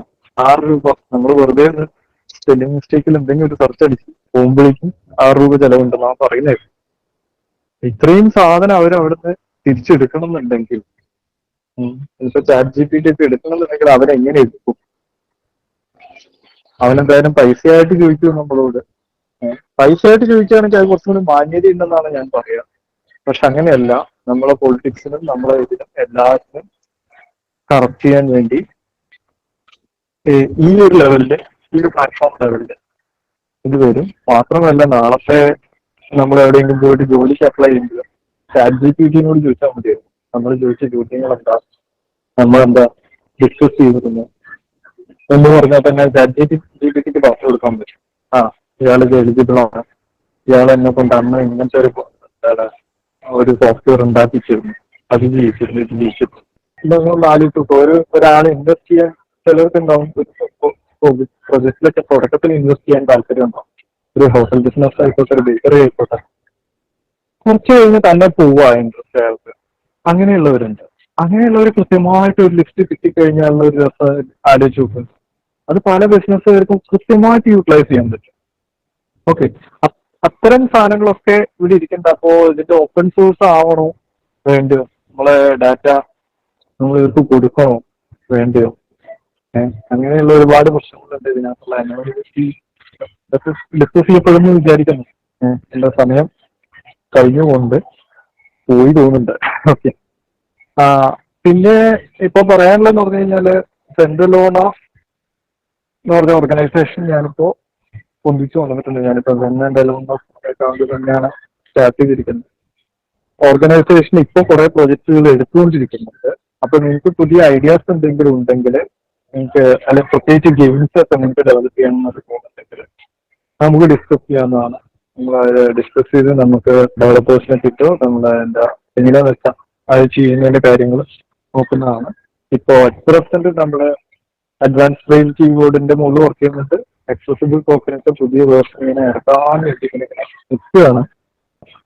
അത് ഒരുപാട് മുന്നോട്ട് പോയി. പക്ഷെ ഇന്ന് വരുന്ന പുതിയ വിഷയങ്ങളാണ് ക്ലൗഡ് ബേസ്ഡ് ആയിട്ടുള്ള സാധനങ്ങളൊക്കെ ആയിട്ട് ആക്സസ് ചെയ്യുന്നത്. അങ്ങനത്തെ വിഷയങ്ങളൊക്കെയാണ്. എന്തായാലും പിന്നെ നമ്മൾ ABKനെ കുറിച്ച് പറയുകയാണെങ്കിൽ അഡ്വാൻസ് റെയിൽ കീബോർഡ് ഇപ്പൊ ഫോണിന് വേണ്ടിയിട്ട് കീബോർഡിന് കേരളത്തിൽ എനിക്ക് പോപ്പുലാരിറ്റി കിട്ടിയിട്ടില്ല, ഇന്ത്യയിലും കിട്ടിയിട്ടില്ല, സത്യമാണ്. അത് പറഞ്ഞിരുന്നു. പക്ഷേ അഡ്വാൻസ് റെയിൽ കീബോർഡിന് പുറത്തുനിന്നാണ് ഭയങ്കര ഫീഡ്ബാക്ക് എനിക്ക് കിട്ടിയത്. അതിപ്പോ ഞാനിപ്പോ ഒന്നും പറയില്ല, കാരണം ഓരോ സോഫ്റ്റ്വെയർക്കും ഓരോരുത്താണ്. ശാരദ ബ്രെയിൽ റൈറ്ററിന് കേരളം ഇന്ത്യയിലും ഭയങ്കര പോപ്പുലാരിറ്റി കിട്ടി. അതേ സാധനം പുറത്തുണ്ടോന്ന് വെച്ച് കഴിഞ്ഞാൽ അതില്ല. അത് എനിക്കറിയില്ല അത് എന്തുകൊണ്ടാണ്. ഞാനതിന് അധികം പിക്ക് ചെയ്യാൻ പോക്കില്ല, അഡ്വർടൈസ് ചെയ്യാനും പോക്കില്ല. അതെന്തൊക്കെ സംഭവിച്ചു. ഓക്കെ, ഞാനതിന് കാണുന്ന ഒരു സാധനം എന്ന് പറഞ്ഞാൽ പലർക്കും ഈ 5 സൈമൾട്ടേനിയസ് ടച്ചുള്ള ഫോണുകൾ ആദ്യം വരെ ഉണ്ടായിരുന്നില്ല എന്നുള്ളൊരു സാധനം ഭീകരമായിട്ട് എടുത്തതിന് ശേഷം പിന്നെ സോഫ്റ്റ് ബാക്കുമായിട്ടുള്ള ഒരു ഇഷ്യൂ ഉണ്ടായിരുന്നു. നമ്മളൊക്കെ മറികടന്നു. എന്തായാലും അതങ്ങനെ നടക്കുന്നുണ്ട്. ഇനി നമുക്ക് ഇതിനകത്ത് വലിയൊരു കാര്യം ചെയ്യാനുള്ളത് പറഞ്ഞു കഴിഞ്ഞാല് ഗവൺമെന്റ് ഒരുപാട് പ്രൊജക്ടുകൾ ഇപ്പോൾ വെക്കുന്നുണ്ട്. നമ്മളത് പല ഇതിന്റെ പേരിൽ ഒരുപാട് പ്രൊജക്ടുകൾ ചെയ്യുന്നുണ്ട്. കാഴ്ചയില്ലാത്തവർക്ക് വേണ്ടിയിട്ട് ആദ്യം ഇതെന്നൊക്കെ പറഞ്ഞിട്ട് ഞാൻ SCRTയിലെ കൂടി ഇതിലേക്കൊക്കെ കണ്ടിരുന്നു. ഒരു ബോധം ഇല്ലാത്ത ആളുകൾ അവിടെ കയറിയിരിക്കുന്നുണ്ട്. കയറിയിരിക്കുന്നു പറഞ്ഞാൽ സത്യമായിട്ട് എനിക്ക് തോന്നി തുടങ്ങിയിട്ടുണ്ട്. അപ്പൊ അത് നമ്മളത് കൃത്യമായിട്ട് അതിൽ ശരിക്കും നമ്മളൊരു ഇന്റർവെൻഷൻ, എല്ലാവർക്കും ഒരു ഇന്റർവെൻഷൻ വേണം. ഞാനിപ്പോ അത് പറഞ്ഞു തരികയാണെങ്കിൽ ഇപ്പം ശരിക്കും യൂത്ത് ഫോറം ചെയ്യുന്നതാണെങ്കിലും യൂത്ത് ഫോറം ആണെങ്കിലും KSB ആയിക്കോട്ടെ, ഇത്തരം ഒരു പ്ലാറ്റ്ഫോം അപ്പ് ചെയ്യുക എന്നുള്ളത്, നമ്മൾ ഉണ്ടാക്കുന്ന സോഫ്റ്റ്വെയർസ് നാളെ അപ്ഡേറ്റഡ് ആവും, എല്ലാം ആവും. പക്ഷെ ഞാനിത്ര പറയുന്ന ഒരു പ്ലാറ്റ്ഫോം ഉണ്ടാക്കിയാൽ മാത്രമേ ഉള്ളൂ. ഇപ്പൊ നമുക്കിങ്ങനെ പല സോഫ്റ്റ്വെയർസ് കണ്ടു വന്നുകൊണ്ടാണ് നമുക്ക് എളുപ്പം ഇന്നത്തെ പുതിയ സോഫ്റ്റ്വെയർസ് വരുമ്പോഴേ അതിന് ഈസി ആയിട്ട് നമുക്ക് അക്സെപ്റ്റ് ചെയ്യാൻ കഴിയുന്നു, മനസ്സിലാക്കാനും എല്ലാത്തിനും പറ്റുന്നത്. അതുമാത്രമല്ല, അതുകൊണ്ട് ഇതിലൊരു പ്ലാറ്റ്ഫോം സെറ്റ് ചെയ്യുക എന്നുള്ളതിന് വലിയ റോളുണ്ട്. എല്ലാവരും ഇങ്ങനെയുള്ള സോഫ്റ്റ്വെയർസിനെ അവെയർ ആക്കുക എന്നുള്ളതിനും ട്രെയിനിങ് കൊടുക്കുക എന്നുള്ളതിലും അതിനൊക്കെ ഭയങ്കര റോളുണ്ട്. ഞാൻ ആദ്യം വിചാരിച്ചിരുന്നത് ഈ സോഫ്റ്റ്വെയർസ് ഉണ്ടാക്കിയിട്ടാൽ മാത്രം മതിയായിരുന്നു എന്നായിരുന്നു. കുറെ കാലത്തിന് ശേഷമാണ് എനിക്കൊക്കെ ഒരു തിരിച്ചറിവ് വന്നത്. ഇത് കൊണ്ടുവന്ന് ട്രെയിൻ ചെയ്ത് പ്രാക്ടീസിൽ കൊണ്ടുവരണം, ഡെയിലി യൂസിൽ അത് വരണം എന്നുള്ളതാണ്. അത് youth forum KSB youth forum വിചാരിച്ചു കഴിഞ്ഞാലാണ് നടക്കും. എന്തായാലും അതായത് ഇപ്പൊ ഞാൻ അതിന്റെ ഒരു വേറെ എക്സാമ്പിൾ പറയുകയാണെങ്കിൽ, ഞാൻ മോദിയുടെ അനുകൂലിയോ ഒന്നുമല്ല, എന്നാലും പറയാം. ഇന്ത്യയിൽ മോദിക്ക് ജയിക്കാൻ പറ്റുന്നുണ്ടെന്നുണ്ടെങ്കിൽ അതില് ആ ജനതയ്ക്ക് കൂടി ഒരു ഇതുണ്ട്. ആ ജനത അങ്ങനെ ഒരു പ്ലാറ്റ്ഫോം ഒരുക്കിക്കൊണ്ടാണ് മോദിയെ പോലെയുള്ള ഒരാൾക്ക് അവിടെ ജയിക്കാൻ പറ്റുന്നത്. അപ്പോൾ അതുപോലെ നല്ലൊരു പ്ലാറ്റ്ഫോം നിങ്ങൾ സെറ്റ് ചെയ്ത് എടുക്കുന്നൊക്കെ ഞാൻ പ്രതീക്ഷിക്കണം. നിർത്തുന്നു. അപ്പൊ അടുത്തായി നമ്മുടെ സ്പീച്ച് നമ്മൾ കേട്ടു. തീർച്ചയായിട്ടും നമ്മുടെ പ്രധാനപ്പെട്ട സെഷനിൽ ഇപ്പോ ആരും തന്നെ അൺമ്യൂട്ട് ചെയ്യരുത്, ഓഡിയോ അതുപോലെ തന്നെ ക്യാമറ ഓൺ ചെയ്യരുത്. അപ്പോ നമ്മുടെ ആ സെഷൻ ഹാൻഡിൽ ചെയ്യുന്നതിന് വേണ്ടിയിട്ട് യൂത്ത് ഫോറത്തിന്റെ കർമ്മനിരതനായ പ്രസിഡന്റ് ശ്രീ വിനോദ് ബി സാറിനെ ഞാൻ ക്ഷണിക്കുന്നു. ബഹുമാനപ്പെട്ട അധ്യക്ഷൻ youth forum vice president Shri Ali Pullara, നമ്മുടെ ഈ പ്രോഗ്രാം ഉദ്ഘാടനം ചെയ്ത ശ്രീ നളിൻ സത്യൻ, KFB യൂത്ത് ഫോറത്തിന്റെ secretary Shri Rajesh, KFB youth ഫോറത്തിന്റെ ഭാരവാഹികളെ, പ്രിയപ്പെട്ട സുഹൃത്തുക്കളെ, നമ്മൾ ഇന്ന് KFB യൂത്ത് ഫോറത്തിന്റെ ടെക്നോളജി ക്ലാസുകൾ ആരംഭിക്കുകയാണ്. ഹെങ്ദ 2K23 എന്നാണ് നമ്മൾ ഇതിന് പേര് കൊടുത്തിരിക്കുന്നത്. അതിനെക്കുറിച്ചും അതിന്റെ മറ്റെല്ലാ വശങ്ങളെ കുറിച്ചും ഇതിനു മുന്നേ സംസാരിച്ചു കഴിഞ്ഞു. അതുകൊണ്ട് തന്നെ ChatGPT ഇൻട്രൊഡ്യൂസ് ചെയ്ത് തുടങ്ങിയത് മുതൽ വളരെയേറെ ചർച്ച ചെയ്യപ്പെട്ട ഒരു ടോപ്പിക്കാണ്. ഇപ്പോഴും ഏറെ ട്രെൻഡിങ് ആയിട്ടുള്ള ഒരു വിഷയമാണ്. അതുകൊണ്ട് തന്നെയാണ് KFB യൂത്ത് ഫോറം ChatGPT എന്ന ഒരു വിഷയത്തിൽ തന്നെ നമ്മുടെ സെഷൻ തുടങ്ങാമെന്ന് തീരുമാനിച്ചത്. അപ്പൊ ഇവിടെ കുറേയേറെ ടെക്നിക്കൽ ഇഷ്യൂസ് ഫേസ് ചെയ്യുന്നുണ്ട്. അപ്പൊ അതുകൊണ്ട് എങ്ങനെയൊക്കെ ആവുമെന്ന് എനിക്ക് വലിയ പിടിയൊന്നുമില്ല. ഇനിമേ നമുക്ക് എന്തായാലും തുടങ്ങാം, പ്രശ്നമില്ല. ബാക്കി നമുക്ക് വരുന്നത് പോലെ നോക്കാം. ഒന്നാമതായിട്ട് ഈ ChatGPT എന്താണ് എന്നുള്ളതിനെ കുറിച്ച് നമുക്കൊന്ന് മനസ്സിലാക്കാം. 2015 ഓപ്പൺ AI എന്നൊരു സ്റ്റാർട്ടപ്പ് കമ്പനി വരുന്നത്. സാം ഓൾട്ട്മാൻ എന്ന വളരെ പ്രമുഖമായിട്ടുള്ള പല വ്യക്തികൾ നമ്മുടെ XYZ ഒക്കെ മേധാവി ഒക്കെ അതിൽ ഇൻവെസ്റ്റ് ചെയ്യുകയും അങ്ങനെ വളരെ ഒരു ഇത് മുന്നോട്ട് വരികയും കഴിഞ്ഞ നവംബർ മാസത്തിലാണ് ഇത് പബ്ലിക്കിന് ടെസ്റ്റ് ചെയ്യാൻ പറ്റുന്ന രീതിയിൽ ഒരു ബീറ്റ വേർഷൻ എന്ന നിലയ്ക്ക് ChatGPT എന്ന ഒരു സംവിധാനം, ഒരു ചാറ്റ് ബോട്ട് ലോകത്തിന് പരിചയപ്പെടുത്തുന്നത്. അപ്പോ എന്താണ് ചാറ്റ് ബോർഡ് എന്ന് ചോദിച്ചു കഴിഞ്ഞാൽ മനുഷ്യനോട് ഇന്ററാക്ട് ചെയ്യാൻ കഴിയുന്ന ഒരു കമ്പ്യൂട്ടർ സംവിധാനമാണ്. GPT എന്ന് സൂചിപ്പിക്കുന്നത് ജനറേറ്റീവ് പ്രീ ട്രെയിൻഡ് ട്രാൻസ്ഫോമർ എന്നാണ്. അപ്പോ ഇതെന്താ ചെയ്യുന്നത് വെച്ചാല് ഇന്റർനെറ്റിൽ നമ്മൾ ഇന്ന് ലോകത്തെമ്പാടുമുള്ള കമ്പ്യൂട്ടറുകളിൽ അല്ലെങ്കിൽ പബ്ലിക് ഡൊമൈനുകളിൽ ധാരാളം വിവരങ്ങളുണ്ട്. അപ്പൊ ഇതെല്ലാം നിർമ്മിത ബുദ്ധി ഉപയോഗിച്ച് അനലൈസ് ചെയ്യുകയും അതിൽ നിന്ന് നമ്മൾ ആവശ്യപ്പെടുന്ന ക്വയറി പരിഹരിക്കുകയും ചെയ്യുക എന്നുള്ളതാണ്. സ്വാഭാവികമായിട്ട് ഇത് തന്നെയല്ലേ ഗൂഗിൾ ചെയ്തുകൊണ്ടിരുന്നതെന്ന് ഒരു സംശയം അവിടെ വരാം. പക്ഷേ ChatGPTയും ഗൂഗിളും തമ്മിൽ വലിയ വ്യത്യാസമുണ്ട്.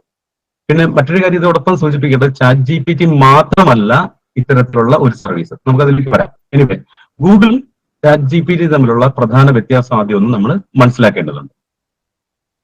ഞാൻ ഇതിനെക്കുറിച്ച് ചോദിച്ച പലരോട് പറഞ്ഞ അതേ എക്സാമ്പിൾ തന്നെ പറഞ്ഞാല് ഇപ്പൊ നമുക്കൊരു വിഷയത്തെക്കുറിച്ച് പഠിക്കണം അല്ലെങ്കിൽ ഒരു essay തയ്യാറാക്കണം. നമ്മൾ ഒരു ലൈബ്രറി പോകുന്നു. അവിടുത്തെ ലൈബ്രറിയിൽ ധാരാളം പുസ്തകങ്ങൾ വായിക്കുന്ന ഒരാളാണ്. അദ്ദേഹം അവിടെ തന്നെ ഉണ്ടല്ലോ, ധാരാളം പുസ്തകങ്ങൾ വായിക്കുന്നു. അപ്പൊ അദ്ദേഹത്തിനോട് നമ്മൾ ചോദിക്കുവാണ്, എനിക്ക് ഗാന്ധിജിയെ കുറിച്ച് ഒരു essay തയ്യാറാക്കണം, എന്നെ ഒന്ന് സഹായിക്കാമോ എന്ന് ചോദിച്ചാൽ അദ്ദേഹം പറയും, ഓ പിന്നെന്താ, ഞാൻ ധാരാളം പുസ്തകങ്ങൾ വായിച്ചിട്ടുണ്ടല്ലോ. അപ്പൊ ഗാന്ധിജിയെ കുറിച്ചുള്ള ധാരാളം പുസ്തകങ്ങൾ അയാൾ നമ്മുടെ മേശപ്പുറത്ത് തരും. അത് ഗാന്ധിജി എഴുതിയ ആത്മകഥയുണ്ടാവാം, ഗാന്ധിജി യങ് ഇന്ത്യയിലൊക്കെ എഴുതിയിട്ടുള്ള ലേഖനങ്ങൾ ഉണ്ടാവാം, അല്ലെങ്കിൽ മറ്റു പലരും ഗാന്ധിജിയെ കുറിച്ച് എഴുതിയിട്ടുള്ളതുണ്ടാവാം, ഗാന്ധിജിയുടെ വിമർശനങ്ങൾ ഉണ്ടാവാം, അല്ലെ? പലതരത്തിലുള്ള പുസ്തകങ്ങൾ നമ്മുടെ മുന്നിലെടുത്ത് വെക്കുന്നു. നമ്മൾ എന്ത് ചെയ്യണം? ഇനി ഇത് ഓരോ പുസ്തകവും പരിശോധിച്ചിട്ട് ഗാന്ധിജിയെ കുറിച്ച് essay തയ്യാറാക്കണം. അതായത് ഈ ലൈബ്രറിയൻ നമുക്ക് കുറെ പുസ്തകങ്ങൾ സജസ്റ്റ് ചെയ്യുക മാത്രമാണ് ചെയ്തത്. അയാളുടെ എക്സ്പീരിയൻസ് കൊണ്ട് അതിൽ ഏറ്റവും നല്ല പുസ്തകങ്ങളൊക്കെ തന്നെ ആയിരിക്കും ആദ്യം ഏറ്റവും മുകളിൽ അടുക്കി വെച്ചിരിക്കുന്നത് എന്നേ ഉള്ളൂ. എങ്കിലും പുസ്തകങ്ങളെ തന്നുള്ളൂ, നമ്മളാണ് അതിൽ നിന്നുള്ള വിവരങ്ങൾ ശേഖരിച്ച് ഒരു essay തയ്യാറാക്കി. ഓക്കെ, ഇനി നമ്മളൊരു മറ്റൊരു സാഹചര്യം ചിന്തിക്കുക. ഇദ്ദേഹം നമുക്ക് ഇങ്ങനെ ചെയ്യുന്നതിന് പകരം ഇദ്ദേഹം എല്ലാ പുസ്തകങ്ങളും വായിക്കുന്ന ഒരാളാണ്, ഞാൻ നേരത്തെ സൂചിപ്പിച്ചത്. ഇദ്ദേഹം തന്നെ നമുക്ക് വേണ്ടി ഒരു essay തയ്യാറാക്കി തന്നാൽ എങ്ങനെ ഇരിക്കും? അപ്പൊ അയാൾ നമ്മൾ പറയുന്നു ഗാന്ധിജിയെ കുറിച്ച് ഒരു essay തയ്യാറാക്കി തരാൻ പറയുന്നു. അയാൾ വായിച്ച അനുഭവങ്ങളെല്ലാം കൂടി വെച്ചുകൊണ്ട് അയാൾ പെട്ടെന്ന് ഒരു essay നമുക്ക് തയ്യാറാക്കി തരുന്നു. അപ്പൊ നമ്മളൊന്ന് വായിച്ചു നോക്കിയപ്പോൾ തോന്നുന്നു ഇതിൽ ചില മാറ്റങ്ങൾ ആവശ്യമുണ്ട്. എന്താണ് മാറ്റം?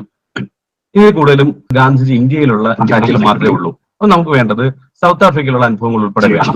ആ സജഷൻ അനുസരിച്ച് അദ്ദേഹം എഴുതി തരും. അപ്പോ ഈ തയ്യാറാക്കപ്പെടുന്ന essay എന്ന് പറയുന്നത് പുതുതായിട്ട് ക്രിയേറ്റ് ചെയ്യപ്പെട്ടതാണ്. നമ്മൾ ആവശ്യപ്പെട്ടപ്പോൾ നമുക്ക് വേണ്ടി ക്രിയേറ്റ് ചെയ്ത ഒരു സാധനമാണ്. നമ്മൾ കൊടുത്ത സജഷൻ അനുസരിച്ച് അത് മോഡിഫൈ ചെയ്തത് നമുക്ക് വേണ്ടിയാണ്. ഓക്കെ, ഇതാണ് ഇവിടെ സംഭവിക്കുന്നത്. അപ്പൊ വ്യത്യാസം ക്ലിയർ ആയി കാണുമെന്ന് വിചാരിക്കുന്നു.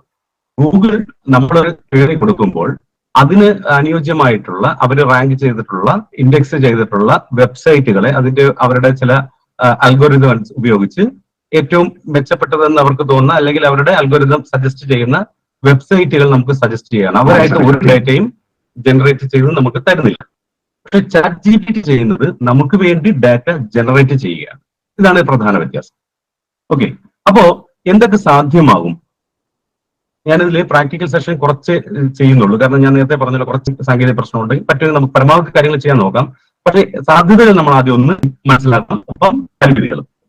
ഓക്കെ, ChatGPT എന്ത് ചെയ്യുമെന്ന് വെച്ച് കഴിഞ്ഞാൽ നമ്മളിപ്പോ ഒരു ഉദാഹരണത്തിന് ഗൂഗിളിനോട് ഒരു കഥ എഴുതി തരാൻ പറഞ്ഞാൽ എന്ത് ചെയ്യും ഗൂഗിൾ? നമുക്കൊരു വിഷയം കൊടുത്തിട്ട് ഇപ്പോൾ നമ്മൾ ഒരു ഉദാഹരണം പക്ഷികളെ കുറിച്ച് ഒരു കഥ എഴുതി തരാനായിട്ട് ഗൂഗിളിൽ സെർച്ച് ചെയ്യണം. Write a story about birds. Okay, Google എന്താ ചെയ്യുക? ഇവിടെ ഗൂഗിൾ ആരെങ്കിലും ഒക്കെ പക്ഷിയെ കുറിച്ചുള്ള കഥ എഴുതിയിട്ടുണ്ടാവുമല്ലോ എവിടെയെങ്കിലും ഒക്കെ, അത് തപ്പി പിടിച്ച് കൊണ്ടുതരും.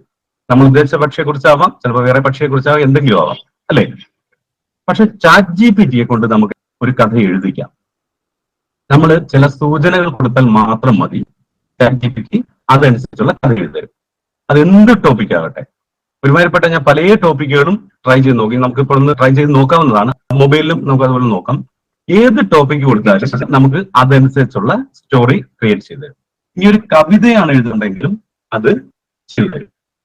അല്ലെങ്കിൽ നമുക്ക് ഇമെയിൽ എഴുതണം. ഇങ്ങനെ ഒരു ക്രിയേറ്റീവ് ആയിട്ടുള്ള ആശയങ്ങൾ വേണ്ട അല്ലെങ്കിൽ പ്രവർത്തികൾ വേണ്ട ഏതൊരു കാര്യത്തിനും ഈ ChatGPT നമ്മളെ സഹായിക്കാം. അതിൽ കുറെ കാര്യങ്ങളൊക്കെ ഒരു പക്ഷേ സത്യം പറഞ്ഞിട്ടുണ്ടാവും എന്തൊക്കെയാണ് സാധ്യത. അപ്പൊ അല്ലെ, ഞാനത് ആ സമയത്ത് ഇവിടെ ചെറിയ ടെക്നിക്കൽ ഇഷ്യൂസ് സോൾവ് ചെയ്തോണ്ടിരിക്കും. അതുകൊണ്ട് എനിക്ക് എന്തൊക്കെയാണ് പറഞ്ഞതെന്ന് അറിയില്ല. അലി അതിന്റെ സാധ്യതകളെ കുറിച്ച് ചർച്ച ചെയ്തിട്ടുണ്ടാവുമല്ലോ അല്ലെ? ഏകദേശം ചർച്ച ചെയ്തിട്ടുണ്ട്. യെസ്, ഈ ടെക്നിക്കൽ പ്രോബ്ലം എന്താണെന്ന് കൂടി പറഞ്ഞേക്കാം. അതും കൂടി പറഞ്ഞിട്ട് പോയാലേ സംഭവം മനസ്സിലാവുള്ളൂ. ഇപ്പൊ ChatGPTക്ക് ഓരോ ദിവസം റൺ ചെയ്യാനായിട്ട് ഏതാണ്ട് 80 ലക്ഷം രൂപ വേണമെന്നുള്ളതാണ് അവര് 2-3 ആഴ്ച മുന്നേ പുറത്തുവിട്ടൊരു കണക്ക്. അപ്പൊ അവര് ഇത് റവന്യൂ ജനറേറ്റ് ചെയ്യാനായിട്ട് ChatGPT പ്ലസ് എന്നുണ്ട് ഇതിന്റെ ഒരു അഡ്വാൻസ് വെർഷൻ കൊണ്ടുവന്നിട്ടുണ്ട്. അപ്പൊ അത് പെയ്ഡ് ആണ്. അപ്പൊ അതിലേക്ക് കൂടുതൽ ആൾക്കാരെ ആകർഷിക്കുന്നതിന്റെ ഭാഗമായിട്ടും അതേപോലെ നിലവിലെ ChatGPTയിൽ വളരെയേറെ യൂസേഴ്സ്, കോടിക്കണക്കിന് യൂസേഴ്സ് ഉള്ളതുകൊണ്ട് അതിന്റെ ഓവർലോഡ് കാരണമൊക്കെ നമുക്ക് പല സമയത്ത് ലോഗിൻ ചെയ്യാൻ കഴിയുന്നില്ല എന്നുള്ളൊരു പ്രശ്നം ഇവിടെ ഉണ്ട്. ഒരു അരമണിക്കൂറിലേറെ ആയിട്ട് അതൊന്ന് ലോഗിൻ ചെയ്യാനായിട്ട് കുറച്ച് പ്രശ്നം വന്നു. കുഴപ്പമില്ല, നമുക്കത് മൊബൈലിൽ കുറെ കാര്യങ്ങൾ നമുക്ക് ചെയ്ത് നോക്കാം. എന്നാലും സൈറ്റിലോട്ട് നമുക്ക് ശരിയാകുന്നതനുസരിച്ച് നമുക്ക് വരാം. ഓക്കെ, അപ്പൊ പറഞ്ഞു വന്നത് ക്രിയേറ്റീവ് ആയിട്ടുള്ള ധാരാളം കാര്യങ്ങൾ ചെയ്യാം. ഒരു ലീവ് ലെറ്റർ വേണം. ഒരു ഉദാഹരണത്തിന് നമ്മൾ സാധാരണ ഒരു ലീവ് ലെറ്റർ എഴുതണമെങ്കിൽ ഗൂഗിളിൽ നോക്കിയാൽ നമുക്ക് കുറെ മോഡൽസ് കിട്ടും, അല്ലേ? കുറെ മോഡൽസ് കിട്ടും. പക്ഷെ അതിനപ്പുറം നമുക്ക് വേണ്ട ഒരു മോഡൽ സാധനം കിട്ടില്ല. നമുക്ക് ഇവിടെ എന്ത് ചെയ്യാൻ പറ്റും? Just write a leave letter.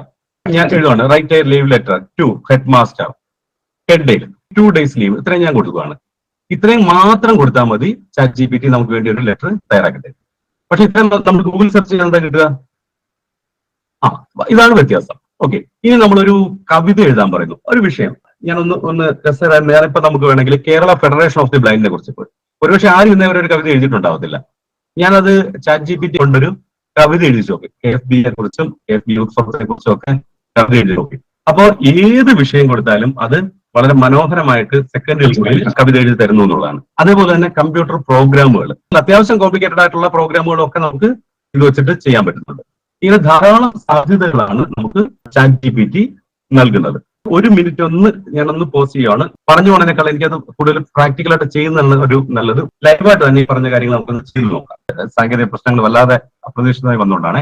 അപ്പൊ ശരിക്കും ഇതിപ്പോ നിലവിൽ അവരുടെ ഒരു വെബ്സൈറ്റ് ആണുള്ളത്. openai.com എന്നാണ് അവരുടെ വെബ്സൈറ്റ്. ഇപ്പൊ അവർക്ക് ഒഫീഷ്യൽ ആയിട്ടുള്ള ആപ്പുകളൊന്നുമില്ല. നിലവിൽ അവർ ഈ വെബ്സൈറ്റ് വഴി പ്രൊവൈഡ് ചെയ്യുന്നത് ChatGPT 3.5 ജനറേഷൻ എന്ന് പറയുന്നത്. അപ്പൊ ഇതിൽ നമുക്ക് സൈറ്റിൽ നേരിട്ട് തന്നെ കയറണമെങ്കിൽ chat.openai.com ടൈപ്പ് ചെയ്യാം.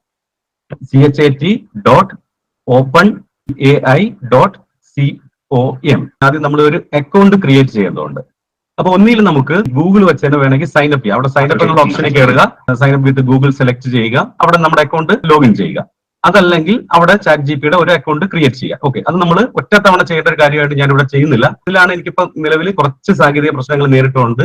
ഞാൻ അതിന് പകരം ChatGPT മൈക്രോസോഫ്റ്റുമായിട്ട് ഇപ്പൊ വലിയ രീതിയിൽ ടൈപ്പ് ചെയ്തിട്ടുണ്ട്. മൈക്രോസോഫ്റ്റ് ഇതിൽ ധാരാളമായിട്ട് ഫണ്ട് ചെയ്യുകയും, കാരണം ഗൂഗിൾ സെർച്ച് എഞ്ചിന്റെ രംഗത്ത് വളരെയേറെ മുന്നോട്ട് പോയിട്ടുണ്ടെന്ന് നമുക്കറിയാം. ഈ മൈക്രോസോഫ്റ്റിന്റെ ഒരു സെർച്ച് എഞ്ചിൻ ഉണ്ട്, ബിങ് എന്നാണ് അതിന്റെ പേര്. ഈ ബിങ് സ്വാഭാവികമായിട്ട് ഗൂഗിൾ ഉള്ളതുകൊണ്ട് തന്നെ വളരെ പിന്നാക്കം പോയി ആകെ ഇതിരുന്ന സമയത്താണ് ഈ ChatGPT വരുന്നത്. ChatGPTയും അതായത് OpenAIയും മൈക്രോസോഫ്റ്റും ഒക്കെ ഇപ്പൊ നല്ല ടൈപ്പിലായതുകൊണ്ട് ബിങ്ങിൽ നമുക്ക് കുറച്ചുകൂടി അഡ്വാൻസ്ഡ് ആയിട്ടുള്ള ChatGPTയുടെ വേർഷൻ കിട്ടും. നമുക്കിപ്പോ അതിലോട്ട് പോവാം. ഇത് കിട്ടണമെങ്കിൽ ഇത് ലിമിറ്റഡ് യൂസേഴ്സിനെ കിട്ടുള്ളൂ. മറ്റേനേക്കാൾ കുറച്ചും കൂടി വെയിറ്റ് ചെയ്യേണ്ടി വന്നേക്കാൻ ചിലപ്പോൾ അക്കൗണ്ട് ക്രിയേറ്റ് ചെയ്യാനായിട്ട്. അത് നമുക്ക് മൈക്രോസോഫ്റ്റിന്റെ എഡ്ജ് എന്ന് പറയുന്ന ബ്രൗസർ ഉണ്ട്, വിൻഡോസിലെല്ലാം അവൈലബിൾ ആണ്. അതിൽ കൂടെ കയറി ബിങ്ങിനകത്ത് നമ്മളൊരു മൈക്രോസോഫ്റ്റ് അക്കൗണ്ട് തുടങ്ങിയിട്ട് നമുക്ക് അതിൽ ന്യൂ ബിങ് എന്നുള്ളതിൽ ജോയിൻ ചെയ്യാം. അപ്പൊ ഞാനത് ഓൾറെഡി ജോയിൻ ചെയ്തിട്ടുണ്ട്. അപ്പൊ അതായിരിക്കും ഞാൻ ഇപ്പോൾ ഡെമോൺസ്ട്രേറ്റ് ചെയ്യുന്നത്. അതിനുശേഷം നമുക്ക് ഇതിന്റെ മൊബൈൽ ആപ്പും നമുക്ക് നോക്കാം. നമുക്ക് ആ രീതിയിൽ കാര്യങ്ങൾ അഡ്ജസ്റ്റ് ചെയ്യാം. ഞാനിപ്പോ എല്ലാവരും പരുവത്തിലെടുത്ത് വെച്ചിരിക്കുന്നതുകൊണ്ട് ഞാൻ ഇതിലോട്ട് എത്തുന്ന വഴി ഞാൻ ജസ്റ്റ് ഒന്ന് പറയുന്നേ ഉള്ളൂ, പ്രാക്ടിക്കലായിട്ട് കാണിക്കുന്നില്ല. ഞാൻ നേരത്തെ പറഞ്ഞ അക്കൗണ്ട് ക്രിയേറ്റ് ചെയ്തു. ഇതിൽ ബിങ്ങിൽ കയറിയിട്ട് ഞാൻ ഈ ചാറ്റ് എന്ന് പറയുന്ന ഓപ്ഷൻ തുറന്നു വെച്ചിരിക്കുകയാണ്. അപ്പൊ ഇവിടെ 3 ഓപ്ഷൻ തന്നിട്ടുണ്ട്. ഇത് നമ്മുടെ ChatGPT സൈറ്റിൽ കയറിയാൽ കിട്ടില്ല, ChatGPTയുടെ അഡ്വാൻസ് വെർഷനിലേക്ക് കിട്ടുള്ളൂ. ഇവിടെ 3 ഓപ്ഷൻ കാണിച്ചിരിക്കുന്നത് ഇതാണ്. ഞാൻ കേൾപ്പിക്കാം. Choose a conversation preview. List with items. Toggle button pressed. More creative. More creative. ഇത് ടിക്ക് ചെയ്താൽ ഇതെന്തിനാന്ന് വെച്ചാൽ നമുക്ക് കുറച്ച് ക്രിയേറ്റീവ് ആയിട്ടുള്ള കാര്യങ്ങൾ ചെയ്യണമെങ്കിൽ, ഇപ്പൊ ഒരു ഉദാഹരണത്തിന് ഒരു കവിത എഴുതുക, സ്റ്റോറി എഴുതുക, ഇതൊന്നും ചെയ്തില്ലെങ്കിൽ വലിയ കുഴപ്പമൊന്നുമില്ല. പക്ഷെ കുറച്ചും കൂടി ഒന്ന് ഒപ്റ്റിമൈസ് ചെയ്തിട്ടുണ്ടാവും, അത്രേ ഉള്ളൂ. അതിന്റെ താഴെ Toggle button not pressed. More balanced. More balance, Toggle button not pressed. More precise. More precise. കുറച്ചും കൂടി ഒരു ആക്രോസി കിട്ടാൻ വേണ്ടിയിട്ടാണ് ഈ മോഡ്. നമ്മുടെ ഓരോ കണ്ടീഷനിലും വ്യത്യസ്ത ആവശ്യങ്ങളായിരിക്കുമല്ലോ. ഏത് മോഡ് വേണമെങ്കിലും നമുക്ക് ചൂസ് ചെയ്യാം. ഇപ്പൊ ഇവിടെ ഒരു ടൈപ്പ് ചെയ്യാനുള്ള ഒരു എഡിറ്റ് ബോക്സ് കിട്ടിയിട്ടുണ്ട്. Clickable Ask Me Edit has auto-complete multi-line Ask Me Anything. Ask Me. Okay, ഞാൻ നേരത്തെ പറഞ്ഞ പോലെ ഇതിന്റെ ബാക്ക്ഗ്രൗണ്ട് വർക്ക് ചെയ്യുന്നത് ChatGPT തന്നെയാണ്. നമ്മൾ ChatGPTയുടെ സൈറ്റിൽ കുറച്ച് ടെക്നിക്കൽ പ്രോബ്ലം കഴിഞ്ഞ കുറച്ചേറെ സമയമായിട്ട് നേരിടുന്നതുകൊണ്ടാണ് ഇത് ചെയ്തത്. ഫലത്തിൽ ഇത് ChatGPT തന്നെയാണ് വർക്ക് ചെയ്യുന്നത്. കാരണം ഇവരുടെ API എന്ന് പറയും, അതായത് ആപ്ലിക്കേഷൻ പ്രോഗ്രാമിംഗ് ഇന്റർഫേസ് എന്ന് പറഞ്ഞിട്ട് ഇവരുടെ തലച്ചോറ് എന്ന് വേണമെങ്കിൽ പറയാവുന്ന ഈ സംഭവം പല കമ്പനികൾക്കും അവരായിട്ടുള്ള ലിങ്കിൽ കൊടുക്കും. അപ്പൊ ബാക്ക്ഗ്രൗണ്ട് വർക്ക് ചെയ്യുന്നത് ChatGPT ആണ്. ഞാൻ ഒരു ലീവ് ലെറ്റർ എഴുതിക്കാൻ പോകണം. ഞാൻ ഇത്രേ കൊടുക്കുന്നുള്ളൂ. Write a leave letter to headmaster headache 2 days. അപ്പൊ എന്താ സംഭവിക്കുന്നത് നമുക്ക് നോക്കാം.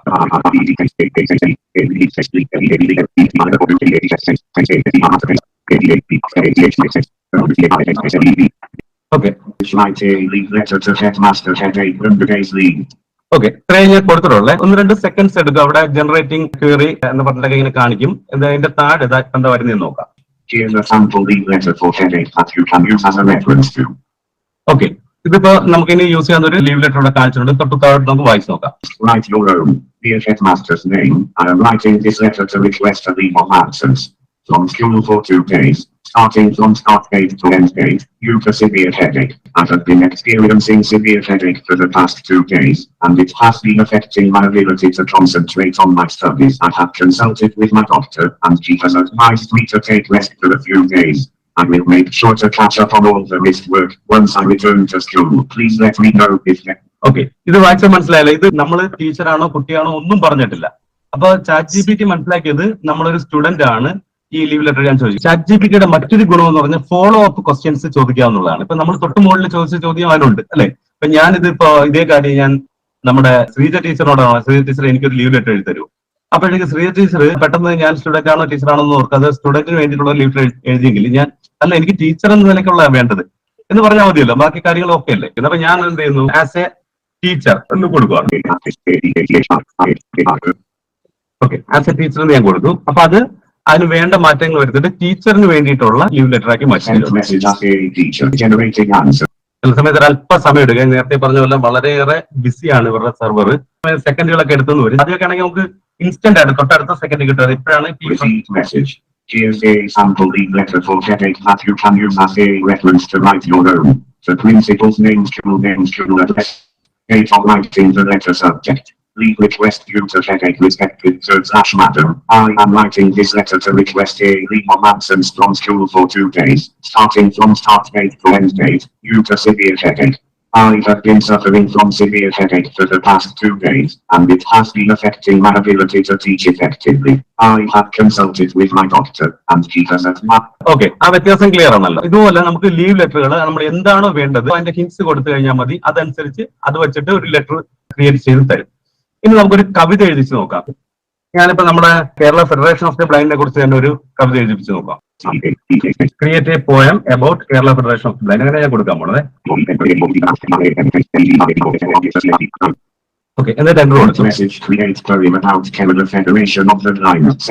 അതെന്താ എഴുതി വരുന്നതെന്ന് നോക്കാം. ഞാൻ വേറെ ഒന്നും കൊടുത്തിട്ടില്ല, Kerala federation of the blind എന്ന് മാത്രമേ കൊടുത്തിട്ടുള്ളൂ. നമുക്ക് വേണമെങ്കിൽ എന്ത് ചെയ്യാൻ പറ്റും, ഇതിനോടൊപ്പം ചില സൂചനകൾ വേണമെങ്കിൽ ചേർക്കാം. ഇവരെന്താ ചെയ്യുന്ന പറഞ്ഞാൽ ഈ വെബ്സൈറ്റിൽ കേരള ഫെഡറേഷൻ കവിത റെഡി ആയിട്ടുണ്ട്. കേരള ഫെഡറേഷൻ ഓഫ് ദി ബ്ലൈൻഡിനെ കുറിച്ച് ധാരാളം ഇൻഫർമേഷൻസ് പല സൈറ്റുകളിലായിട്ട് ഉണ്ടാവാം. അതിൽ നിന്നെല്ലാം ഉള്ള വിവരങ്ങൾ ശേഖരിച്ചിട്ട് അത് വെച്ചിട്ടായിരിക്കും ഒരു കവിത എഴുതുന്നത്. നമുക്ക് നോക്കാം. Received message. Here's a poem that I generated about the Kerala Federation of the Blind. Kerala Federation of the Blind, they are not defined by their lack of sight. They are a force of courage, strength, and light. They are the Kerala Federation of the Blind, a self-help organization of a noble kind founded in 1967 with a vision clear to fight for equality, security, and opportunity to empower the visually impaired with education. ഇതിങ്ങനെ ഇത് ഒരുമിച്ച് വായിക്കുന്നത് നമുക്ക് ഇതൊരു കവിതയാണോ അതോ ഒരു ലേഖനമാണോ എന്ന് തോന്നിപ്പോകും. പക്ഷെ ChatGPT നമ്മൾ കൊടുക്കുമ്പോഴേക്കും നമുക്ക് ഓരോ ലൈൻ ബൈ ലൈൻ വായിക്കാൻ പറ്റും. അപ്പൊ നമുക്കത് കൃത്യമായിട്ടത് ഫീൽ ചെയ്യും. പക്ഷെ ഇത് എടുത്തു കഴിഞ്ഞാൽ കറക്റ്റ് ആയിട്ട് ആ ലൈൻ ഈ ഒരു കവിതയുടെ രീതിയിൽ തന്നെ അലൈൻ ചെയ്ത് ആ വേർഡ്സുകളൊക്കെ അല്ലെ, കവിതകളാകുമ്പോൾ ഓരോ വരിക്കും ഒരു ലെങ്തിന്റെ ഒരു അഡ്ജസ്റ്റ്മെന്റ് ഒക്കെ ഉണ്ടല്ലോ, വേർഡ്സിന്റെ സെലക്ഷൻ, ഇങ്ങനെയുള്ള കാര്യങ്ങളെല്ലാം വളരെ കൃത്യമായിരിക്കും. അപ്പൊ However, visually impactful field and schools, places, and training centers they provide books, aids, and scholarships they advocate for. അപ്പൊ ഈ രീതിയിൽ കൊടുക്കും. ഇത്തരത്തില് നമുക്ക് കവിതകൾ വേണമെങ്കിൽ എഴുതാം. ഇനി അല്ലെങ്കിൽ ഒരു ചെറിയ സ്ക്രിപ്റ്റുകൾ, ഇപ്പൊ പ്രോഗ്രാമുകൾ നമുക്ക് വേണമെങ്കിൽ എഴുതാം. ഇപ്പൊ നമുക്ക് പ്രോഗ്രാമിംഗ് സ്കില്ലൊന്നും ഇല്ലെങ്കിൽ പോലും ചെറിയ പ്രോഗ്രാമുകൾ നമുക്ക് എഴുതാം. ഞാനിപ്പോ ഈ അടുത്തൊരെണ്ണം ചെയ്ത് നോക്കിയത് ചുമ്മാ ഒരു റൺ ചെയ്യുമ്പോൾ ഒരു ബീപ്പ് ശബ്ദം കേൾക്കുന്ന ഒരു പ്രോഗ്രാം.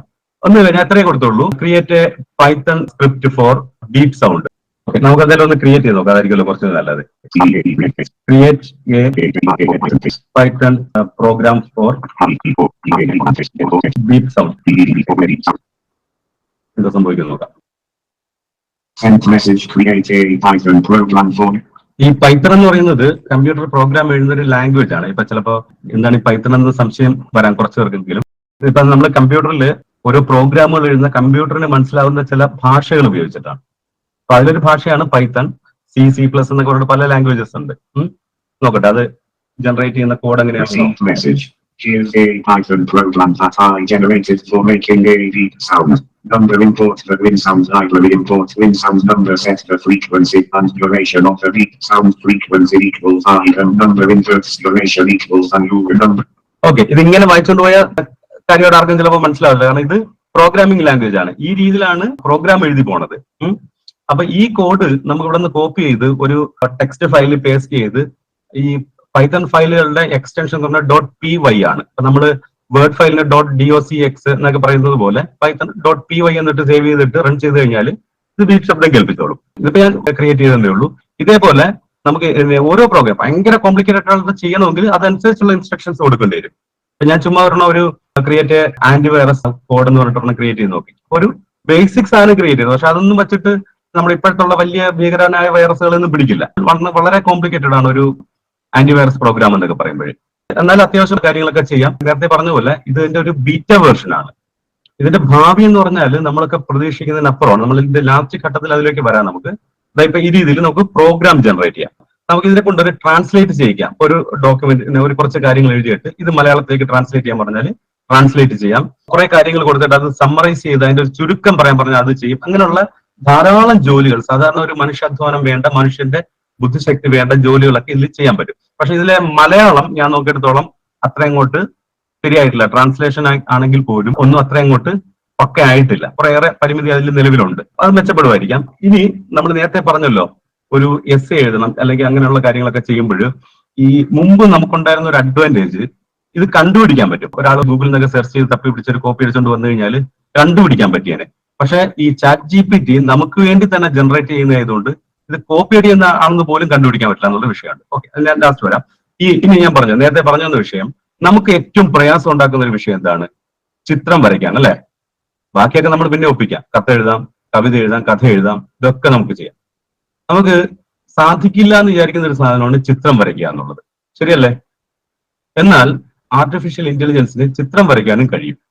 ഓക്കെ, അപ്പൊ ഇവരുടെ ഈ പുതിയ മോഡലിൽ ഇപ്പൊ ഇതിപ്പോ ബിങ്ങിലാണ്. ഇപ്പൊ ChatGPTയുടെ സൈറ്റിൽ ആ ഓപ്ഷൻ വന്നിട്ടില്ല. പക്ഷെ ബിങ്ങിൽ ഞാനിപ്പോ ഉപയോഗിക്കുന്ന ഈ സംവിധാനത്തിന്റെ അകത്ത് നമുക്ക് വേണമെങ്കിൽ സിമ്പിൾ ആയിട്ടുള്ള ചിത്രങ്ങൾ വേണമെങ്കിലും നമുക്കൊരു ഇൻസ്ട്രക്ഷൻ കൊടുത്ത് വരച്ചെടുക്കാം. ഇനി ശരിക്കും നിങ്ങൾ ഈ AI കുറിച്ചൊക്കെ പോയി കഴിഞ്ഞാൽ ഇന്ന് സാധാരണ നമ്മൾ മനുഷ്യനെ പറ്റുള്ളൂ എന്നുള്ള ഒരു കാര്യമാണ് സംഗീതം ചെയ്യുക, അല്ലെ? മ്യൂസിക് കൊടുക്കുക എന്നുള്ളത്. ഇത്തരം കാര്യങ്ങളൊക്കെ തന്നെ ഇപ്പോ ആർട്ടിഫിഷ്യൽ ഇന്റലിജൻസ് ചെയ്യുന്നുണ്ട്. ആയിരക്കണക്കിന് കമ്പനികൾ ഇത്തരം സർവീസുകൾ പെയ്ഡ് ആയിരിക്കും പലതും, പക്ഷെ ഇതിന്റെ പിന്നിൽ വർക്ക് ചെയ്യുന്നുണ്ട്. എന്തായാലും നമുക്കൊരു ചിത്രം കൂടി വരച്ചുകൊണ്ട് നമുക്ക് ഇവിടെ നിർത്തിക്കൊണ്ട് ബാക്കി ഒരു ഇന്ററാക്റ്റീവ് സെക്ഷനിലേക്ക് അതായിരിക്കും കൂടുതൽ നല്ലതെന്ന് തോന്നുന്നു. കുതിരപ്പുറത്തിരിക്കുന്ന ഒരു മനുഷ്യന്റെ ചിത്രം നമുക്ക് വരയ്ക്കാനുള്ള ഒരു നിർദ്ദേശം കൊടുക്കാം. എങ്ങനെ ഇരുന്നുള്ളൂ ഞാൻ draw A picture a man on A horse.